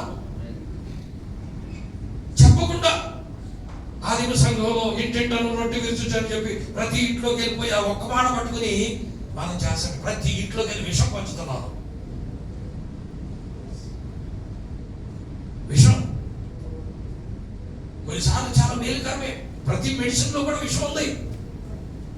ప్రతి మెడిసిన్ లో ఉంది విషం. డైరెక్ట్ విషం అయితే నువ్వు మింగేసావు అనుకో ఏం కాదు. కానీ నీకు లోపల అల్సర్స్ ఉండి, గాయాలుండి, పుండ్లు ఉన్నాయనుకో, తగలగానే చచ్చూరుకుంటావు. వెంటనే తగలగానే చచ్చూరుకుంటావు. ప్రభు వల్ల అంత ఆషామాషి ఉండకూడదు సుమా. చాలా జాగ్రత్తగా ఉండాలి. ఆయన అంత ఆవేదనతో ఆ మాటలు రాశాడంటే మనం దాన్ని సులభంగా తీసి పక్కన పెట్టి ఇవ్వడం కొరకు వాడుకుంటే ఆ మాటలో మనం ఇచ్చేటటువంటి మనం నాయకులు పంచిపెట్టేటటువంటి వాళ్ళు, ఇది చాలా ఇంపార్టెంట్. చర్చిలో మెంబర్స్ని అలర్ట్ చేయాలి. స్వభావం చచ్చిపోగలయ్యా. అవన్నీ కూడా గాయాలు లాంటివి, పుండ్లు లాంటివి, క్యాన్సర్ లాంటివి, కుష్టు లాంటివి. ఇది పుచ్చుకోకూడదు. మీరు సరి చేసుకోండి. మీరు స్ట్రాంగ్ మెసేజ్ ఇవ్వాలి. ఏంటంటే గుడి మారేస్తారు, మెంబర్షిప్ తగ్గిపోతుంది, ఎన్నో ఆలోచనలు. అంటే పాదిరికున్న బాధలు కాదు. నిజంగా రాష్ట్రంగా చెప్తున్నాను నేను, పాదిరికున్న బాధలు చాలా ఉన్నాయి. నేను నుంచి చెప్తాను కానీ పాస్టర్స్కి నేను పాస్టర్గా పెయిన్ఫుల్గా ఫీల్ అవుతుంటాను కొన్నిసార్లు.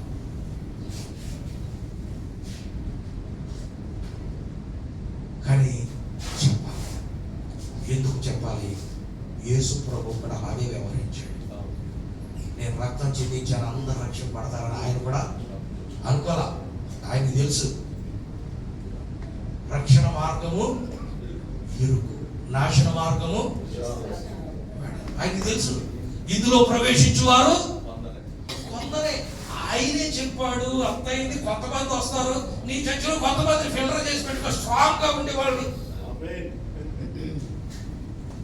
ఆయన రాకడలో ఇప్పుడు మీరు చెప్పండి, కోవిడ్ చర్చ కదా, అక్కడ 400 వస్తున్నారు, ఇక్కడ 400, అక్కడ 2000 మంది, 3000 మంది వస్తున్నారు. వెరీ గుడ్, మెంబర్షిప్ ఉంది. రాకడలో ఇన్ని వేల మందిలో ఎంతమంది వస్తారు? పైకి ఎంతమంది వస్తారు? టీసీసీ ఎంతమంది వచ్చారు అని చేసిన ఎంతమంటే 2, 3, 10 మంది కనపడ్డారు అనుకోండి. కారణం ఎవరు? నాయకత్వం. కమిటీలో ఉన్నవారు కూడా పాస్టర్స్ ఇస్తున్నారు కాబట్టి వాళ్ళే అనుకోదు. కమిటీలో ఉన్న వాళ్ళు కూడా పాస్టర్స్ సపోర్ట్ ఉండాలి. స్వభావం మార్చుకోకుండా వచ్చిన ప్రభు బలంలోకి వస్తున్నటువంటి వారు ఎవరైనా ఉన్నారనుకోండి, మీ ఫ్రెండ్ అయి ఉండొచ్చు, మీ రిలేటివ్ అయి ఉండొచ్చు, నీ శ్రేయోభిలాష అయి ఉండొచ్చు, నీ పరిచయం వస్తుంటే వాళ్ళ సంగతి నీకు తెలుసు, పాస్టర్స్ తెలియదు. నువ్వేం చేయాలి? కమిటీలో ఉన్నవాడివి, అయ్యో నువ్వు పుచ్చుకోకూడదా బాగా చెప్పాలి, లేకపోతే పాస్టర్స్కి చెప్పాలి, పాస్టర్స్ కోఆపరేట్ చేయాలి. అందరూ కలిసి కట్టుగా దీన్ని ఫిల్టర్ చేసుకుందాం మనం జాగ్రత్త. ఎప్పుడైతే స్టార్ట్ చేసామో ఆ ప్రాసెస్ నడిచే కొద్దీ సంఘం కూడా అలవాటు అయిపోద్ది, డైజెస్ట్ అయిపోద్ది. ఏజ్ పెరిగే కొద్దీ తిండి మార్చమంటున్నాడు డాక్టర్. అలవాటు అయిపోయింది అదంతా. నువ్వు ఆ దినోత్తర బాబు తినమంటే కష్టమవుతుంది. నా కష్టం నేను అదే తింటానంటావా? లేదు, ఇంకో 4 రోజులు బతకాల, ఆరోగ్యంగా ఉండాలి కానీ ట్రై చేస్తాం. ఏదో రకంగా దాన్ని అలవాటు చేసుకుంటాం. 4 రోజులు అలవాటు అయిపోయిన తర్వాత దానికంటే ఇదే బాగుంది అంటాం మరి కదా, దానికంటే ఇదే బాగుందని అంటాం. కనుక ప్రారంభంలో కొన్ని అపశృతులు కనపడుతుండొచ్చు, కానీ మనకి ఫిల్టర్ చేసి మన సంఘాన్ని నడిపిస్తుంటే ఆటోమేటిక్గా అలవాటు అయిపోతుంది. పరిశుద్ధతలోకి వెళ్ళడం అలవాటు చేయాలి కానీ, స్వభావాన్ని జయించడం అలవాటు చేయాలి కానీ, స్వభావాన్ని వెంటేసుకుని వచ్చేవాడిని మనం సపోర్ట్ చేసాము అంటే చాలా నష్టం మన సంఘానికి, మన బిడ్డలకి మనం కలిగిస్తూ ఉంటుంటాము. కనుక ఈ బయట నుంచి వచ్చేటటువంటివి చూడుకోవాలి. కోర్టు కేసులు ఇక్కడ మరి తక్కువే ఉండొచ్చు కానీ ఇండియాలో ఎన్ని కోర్టు కేసులు అంటే ఎన్ని కోర్టు కేసులు.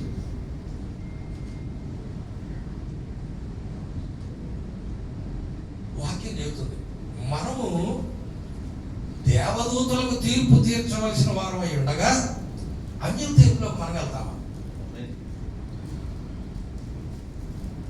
దేవదూతలకు తీర్పు తీర్చేటటువంటి వారు పరిశుద్ధులు.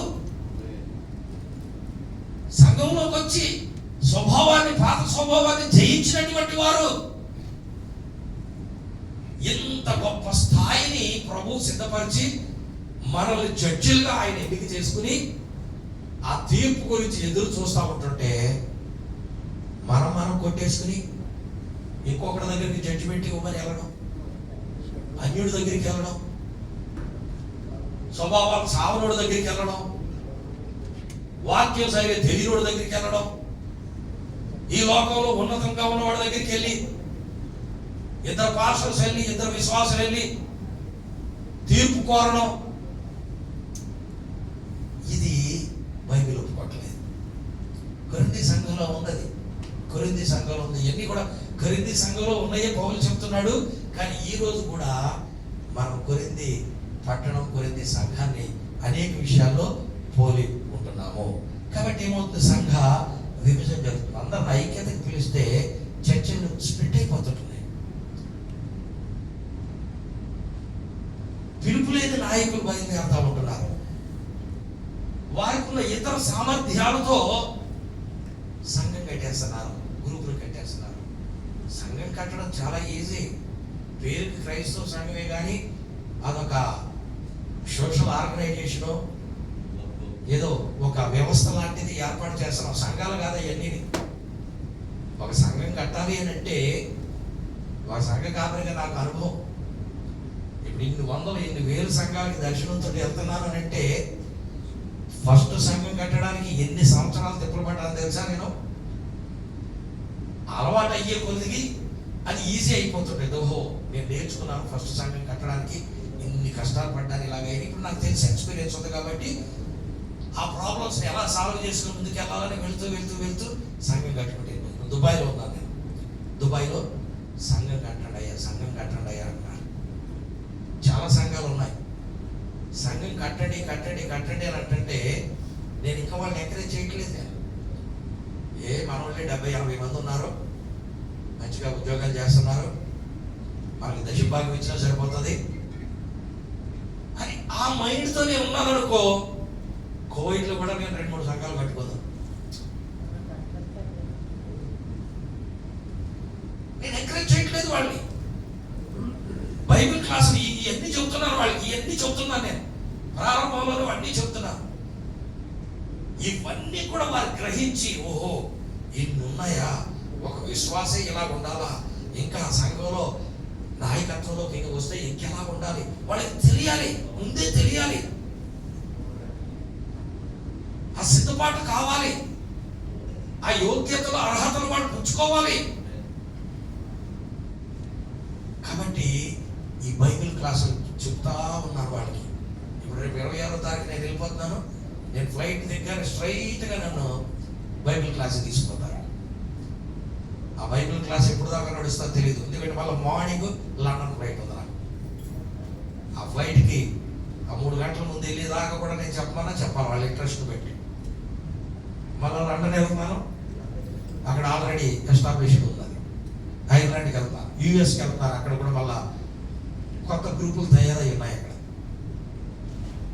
డల్లాస్ చెప్పండి, ఆ దేవ అనిలో ఉంటాడు, ఫ్రాంక్లిన్ కొడుకు ఉంటాడు కదా, ఆ ఫోన్ నెంబర్ ఇస్తాను చెప్పండి, అక్కడ రండి, అక్కడ గ్రూప్ తయారవుతుంది. అక్కడ అంతా నా గ్రూప్ తయారవుతుంది. అమెరికాలో సగం నేను ఆనందపడతా. దగ్గర ఉన్న గుడికి వెళ్ళంటారా ముందు అని చెప్తాను నేను ఇప్పుడు కూడా. వాళ్ళకి ఇష్టమే, ఇప్పుడు దుబాయ్లో ఉన్న వాళ్ళు కానీ ఇతర ప్రాంతాలు ఇష్టమే. కాదంటే ఆ చర్చెస్ లో వీళ్ళని కలుపుకోలేకపోతున్నారు, వీళ్ళు కలవలేకపోతున్నారు. కొన్ని ఆటంకాలు ఉన్నాయి. చర్చెస్ లో వాళ్ళు కలవలేకపోవడానికి కారణాలు ఏంటో ఇక్కడ మన చర్చిలో కూడా తెలుసుకోవాలి. మనం వాటిని సరిదిద్దుకుంటే కొంతమంది కొత్త వాళ్ళు వస్తారు, కొత్త ఆత్మలు వస్తుంటుంటాయి. నేను అదే చేస్తా ఉన్నాను. నేను సంఘం కట్టడం చాలా ఈజీ, గ్రూపిజం చాలా ఈజీ, ఈ విభజనలు చాలా ఈజీ. కానీ చెడగొట్టడం అవుతాం, నష్టం చేసిన అవుతుంటాం. కనుక మనం ఈ కొరింథీ పత్రికలో ఉన్న ఈ విషయాల్ని చాలా జాగ్రత్తగా ఆలోచించాలి. ఈ ప్రతిదానికి నేను సుదీర్ఘంగా ఎంతో లెక్చర్ ఇవ్వడానికి పాయింట్స్ ఉన్నాయి, కానీ అవుట్లైన్స్ మీకు అందరికీ చెప్తాను. కొరింథీ సంఘానికి అతిపెద్ద ప్రమాదం బయట ఉన్న కొరింథీ కాదు, కొరింథీ సంస్కృతి విశ్వాసులు మనసుల్లో ఉండిపోవడమే. అంటే అసలు ఈ చర్చ్కి వచ్చినటువంటి ఈ ప్రాబ్లం అంతా బయట లేదు. బయట నుంచి మేము రక్షింపబడ్డామని లోపలికి వచ్చారు చూసారు గుడిలోకి, వీళ్ళ మనసులో ఉన్న అసలైందంతా కూడా, వీళ్ళ హృదయాల్లో దాగుందంతా కూడా అదే పెద్ద ప్రాబ్లం అయి కూర్చుంటుంది. పెద్ద ప్రాబ్లం. ఇప్పుడు మనకి చర్చిలో ఏదైనా ప్రాబ్లం వచ్చింది అనుకోండి, బయటతో వస్తున్నాయి, మనకి బయటతో ఏం రావట్లేదు కదా, లోపలే వస్తున్నాయి. మన చర్చిలో మనవులతో వస్తున్నాయి. ఎందుకు వస్తున్నాయి? ఈ భూ సంబంధం అనేటటువంటిది ఆ ఆకర్షణలు, ఆ మ్యాగ్నెట్ లాగేస్తా ఉంటుంది. ఇంకెక్కడ పోతావు నువ్వు, ఎక్కడ ఏదో ఇల్లు వస్తావు అనుకున్నాను కానీ అందులో ఇవిడిపోతావా నువ్వు అని సాతానుడు లాగుతూ ఉంటుంటాడు మళ్ళా వెనక్కి. కనుక మనం ఒక చర్చ్లో స్వభావాల మీద చాలా ఫోకస్ చేయాలి. ప్రమాదాల నుండి మనం బయటపడడానికి ప్రయత్నం చేయాలి. క్రీస్తే మన చిరునామా, కొత్త గుర్తింపు. మనిషి చిరునామా మారింది, కానీ అతని మనస్సు మారకపోతే పాత జీవితం కొత్త సంఘంలో కొనసాగుతుంటుంది. క్రీస్తు మన జీవితంలోకి వచ్చినప్పుడు మన గతం మన గుర్తింపు కాదు, క్రీస్తే మన కొత్త గుర్తింపు. ఇప్పుడు నేనున్నాను, నాకు 2 రకాలైన గుర్తింపులు ఉంటాయి. 2 రకాల గుర్తింపుల్లో నేను ప్రాధాన్యత ఇవ్వాల్సినటువంటి గుర్తింపు ఒకటి, రెండోది కాదు. ఒకటి ఏంటి, నేను క్రైస్తవుడును. ఈ సుధీర్ ఎవరండి? క్రిస్టియన్ అండి అని చెప్పాలి. సుధీర్ ఎవరండి? పలానా చర్చ్ మెంబర్ అండి. ఈ సుధీర్ ఎవరండి? పాస్టర్ అండి. సుధీర్ ఎవరండి? బిషప్ అండి. సుధీర్ ఎవరండి? ఇలా సేవ చేస్తున్నాడు అండి. ఈ గుర్తు. సుధీర్ ఎవరండి? నక్సలైట్ అండి. సుధీర్ ఎవరండి? రౌడీ షీటర్ అండి. సుధీర్ ఎవరండి? రెగ్యులేటర్ అండి. ఇది ఉండద్దు చర్చిలో. నేను ఎవరో తెలుసా ఆ చర్చిలో అన్నామనుకో, ప్రాబ్లమ్ స్టార్ట్ అయినట్టు, ప్రమాదం వచ్చినట్టు. అంటే మనం ఎవరము అని అంటే మనకి గుర్తింపు, కొత్త గుర్తింపు కావాలి. క్రీస్తులోనికి, సంఘంలోనికి, ఆత్మీయతలోనికి వచ్చినటువంటి గుర్తింపు కావాలి తప్ప పాత గుర్తింపు వద్దు మనకి. కొంతమంది పాత గుర్తింపునే కొనసాగిస్తూ ఉంటుంటారు, పాత గుర్తింపునే కొనసాగిస్తూ ఉంటుంటారు. ఇండియాలో ఉన్నారు కొంతమంది సేవకులు. ఒకసారి నాకు ఫోన్ వచ్చింది, ఏంటంటే మన సువర్ణ పాస్టర్ గారిని పోలీసులు పట్టుకుపోయారు సార్. పాస్టర్ గారిని పోలీసులు పట్టుకుపోయారంటే ఇప్పుడు ఈ పెర్సిక్యూషన్ బాగుంది కదా, అందులో భాగమే అనుకున్నాను నేను. ఎందుకు పట్టుకెళ్ళారంటే ఏమో అన్నారు. సరే పోలీసు పలానోళ్ళు ఉన్నారా, ఎస్ఐ గారు ఉన్నారా, లేకపోతే ఎవరున్నారా ఏంటి మాట్లాడి సార్ అని వెళ్ళి ఇలా పట్టుకొచ్చారంట కదా సార్ అంటే, ఏమోనండి ఆయన మంచోడు మంచోడు మంచోడు అన్నీ చెప్తున్నాం మేము. ఏమో సార్ మాకు వచ్చిన ఇన్ఫర్మేషన్ మా ఐబీ గ్రూప్ వాళ్ళు అంతా కూడా చెప్పింది ఏంటంటే వీడు పెద్ద దొంగోడు అంటున్నారు. అలాంటివి చేయండి సార్, దొంగోడు కదండి. ఎక్కడికి పోయినా నేను పెద్ద దొంగనే చెబుతున్నాడు అంట ఆయన. సాక్షి చెప్తారు కదా, నేను ఒకప్పుడు పెద్ద దొంగని, ఫలానా గుళ్ళో దోసేశాను, ఫలానా ఇది చేసేసాను అని ఆయనకి ఇచ్చిన అరగంట టైంలో 25 నిమిషాలు ఆ కథమే చెప్తాడంట అంతా. యేసు ప్రభువుని నమ్ముకున్నానండి ఇప్పుడు చెప్పి ముగిస్తాడు. అది సింపుల్గా చెప్తాడు. ఆ దొంగ దొంగ దొంగ దొంగ అనేది ఎక్కువ చెప్పేటప్పటికి ఈడు దొంగోడు, ఈడు బుద్ధిమారున్నదో, ఎక్కడ దొంగతనం జరిగినా పాదం ఎత్తుకుని అంటున్నారు. ఫస్ట్ పాదం ఎత్తుకెళ్ళి ఇంట్రాగేట్ చేస్తున్నారు. దేవుడికి స్తోత్రం, ఇలా కూడా మంచిది అనుకున్నాం. ఎందుకంటే ఆ రోజు నుంచి మానేశాడు. ఇంకా నేను క్రీస్తు బిడ్డలని చెప్తున్నాడు. ఇప్పుడు చాలా మంచి జరుగుతుంటుంది. కాబట్టి నువ్వు పూర్వం ఎవడం అయితే అంటే ఎక్కువ చెప్పొద్దు. నేను పూర్వం దొంగతనం చేశాను కానీ ప్రభువులోకి వచ్చిన తర్వాత ఎంత అని నీ పాత ఫ్లాష్ బ్యాక్ ఉంటుంటే 2 నిమిషాలు 3 నిమిషాలు నువ్వు పూర్వం హింసకుడును అవిధేయుడు. పౌలుని పత్రికలు రాశాడు కానీ తన చాడ భారతం అంతా రాశాడా? లేదు. ఆయన పౌలు ఎవరు 2 మాటలు చెప్పుకున్నాడు అంతే. ఆ 2 మాటలు మనం సాగడదీస్తుంటాం కానీ చెప్పవలసిన దాంట్లో మనం కొత్త అడ్రస్ చెప్పుకోవాలి, కొత్త గుర్తింపు కావాలి మనకి. ప్రజెంట్ నువ్వు ఏమై ఉన్నావో అది కావాలి, ప్రజెంట్ నీ అడ్రస్ ఎక్కడో అది కావాలి. ఇవి ఉన్నప్పుడు సంఘం మన ద్వారా వేలుకరంగా ఉంటుంది, ప్రాబ్లమ్స్ ఉంటాయి. పాత పాత పాత పాత పాత చెప్తుంటుంటే బయట పోలీసుడే కాదు, మన చర్చిలోనే పోలీసులు ఉంటారు చాలా. ఇప్పుడు సాల్మన్ గారే నేను దొంగ రక్షణ పొందాను అన్నీ చెప్తుంటాడు అనుకోండి. ఈయన ఇక్కడ కూర్చున్నాడు, అక్కడ 3 సోదరులు కూర్చున్నారు, అందులో ఎవరితో పాసిపోయింది. ఈయన ఎక్కడ ఉన్నాడు కానీ పక్క ఆ సోదరుడు తట్టాడు, అందరూ పాసిపోయిందంటే వాళ్ళు ముందున్నాడు చూడు, ఏమో చెప్పలేము బ్రదరు వెంటనే మనసంతో వెళ్ళిపోతే వెంటనే అక్కడికి వెళ్ళిపోద్ది. ఇవి నేను చాలా సింపుల్గా చదువుతాను, చాలా కీలకమైన పాయింట్స్ అండి ఇవన్నీ.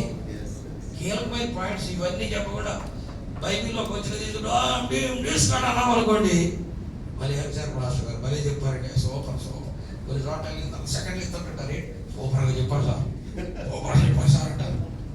ఏం చెప్పారంటే మళ్ళీ చెప్పారు సార్, అది ఇది బాగా చెప్పారు సార్ అంటే ఆ వాగ్దాటి ఇలాంటి కొంతమందికి నచ్చుతాయి, కొంతమందికి నచ్చేవి ప్రసంగికుల్లో కొన్ని ఉంటాయి. ఆ మ్యాటర్ అనేటటువంటిది పట్టించుకోరు. ఆ పెట్ట కథలు చెబుతుంటే ఆ మాస్టర్ బాగా చెబుతాడండి, చక్కగా మంచిగా పెట్ట కథలు అర్థమవుతారా నాకు. ఆయన నేను కొన్నిసార్లు ఏం చేస్తానంటే, ఇప్పుడు ఇంత సేవ ఉంది కదా అయ్య గారు, మేము కూడా వస్తాము గూడెలు అవన్నీ కూడా అడవుల్లోకి అక్కడికి ఆయన ఆశపడుతుంటాడు. తీసుకుని వెళ్తాను, తీసుకుని వెళ్ళిన తర్వాత మొదలెడతారండి ప్రసాదం. వాళ్ళు ఏమో చదువులు సరిగా లేరు. అన్న దగ్గర నేను నేర్చుకునే చాలా ఉన్నాయి. సుధీరు నన్ను పిలిచారు ఇండియాకి వెళ్ళిన తర్వాత, బట్టలు కూడా సరిగ్గా లేవు, వాళ్ళు కూర్చున్నారు, మనమేం బిర్యానీలు తిన్నాము, వాడికి ఏం తిండి సరిగ్గా లేదు, బట్ట సరిగ్గా, వాడికి నేనేం చెప్పేది అని అన్నాడు ఒకసారి. నాకు చాలా విషయాలు ఆయన నుండి నేర్చుకున్నాయి ఉన్నాయి. వస్తారు చాలా చెబుతారు, మంచి మంచి ప్రసంగికులు తీసుకెళ్ళారు. అంత అయిపోయిన తర్వాత మా విశ్వాసం వస్తారు, ఆ కోయోడు కానీ ఆ లంబడోళ్ళు కానీ వీళ్ళందరూ అయ్యి గారండి ఆయన ఏం చెప్పాడు మాకు ఏం అర్థం కాదు, మీరే చెప్పండి. మీరు ఎంత శ్రమపడి తీసుకుని వెళ్ళి ఎన్ని చేసినా మనం ఎక్కడ ఎలా చెప్పాలో ఎవరికి ఏం చెప్పాలో మనకు తెలిసి ఉండాలి. ఆ ప్రదేశాలు, ఆ సామాజిక స్పృహ, వాళ్ళ కల్చరు, చాలా విషయాలు మనకు తెలిసి ఉండాలా. అప్పుడు మనం వాళ్ళని సరైన రీతిలో లీడ్ చేస్తాం. ప్రాబ్లమ్స్ని చాలా వరకు అవాయిడ్ చేయగలము. 2 అయిపోయింది టైము, నేను ముగిస్తున్నాను. నేను కంటిన్యూషన్ ఎలా ఉంటుంటుంది. మళ్ళీ సాయంత్రం కూడా ఇది అన్నారు, వీలైతే ఇది చూద్దాం లేదా కొత్త ఏది చూద్దాం. దేవుడి మాటలు దీవించును గాక.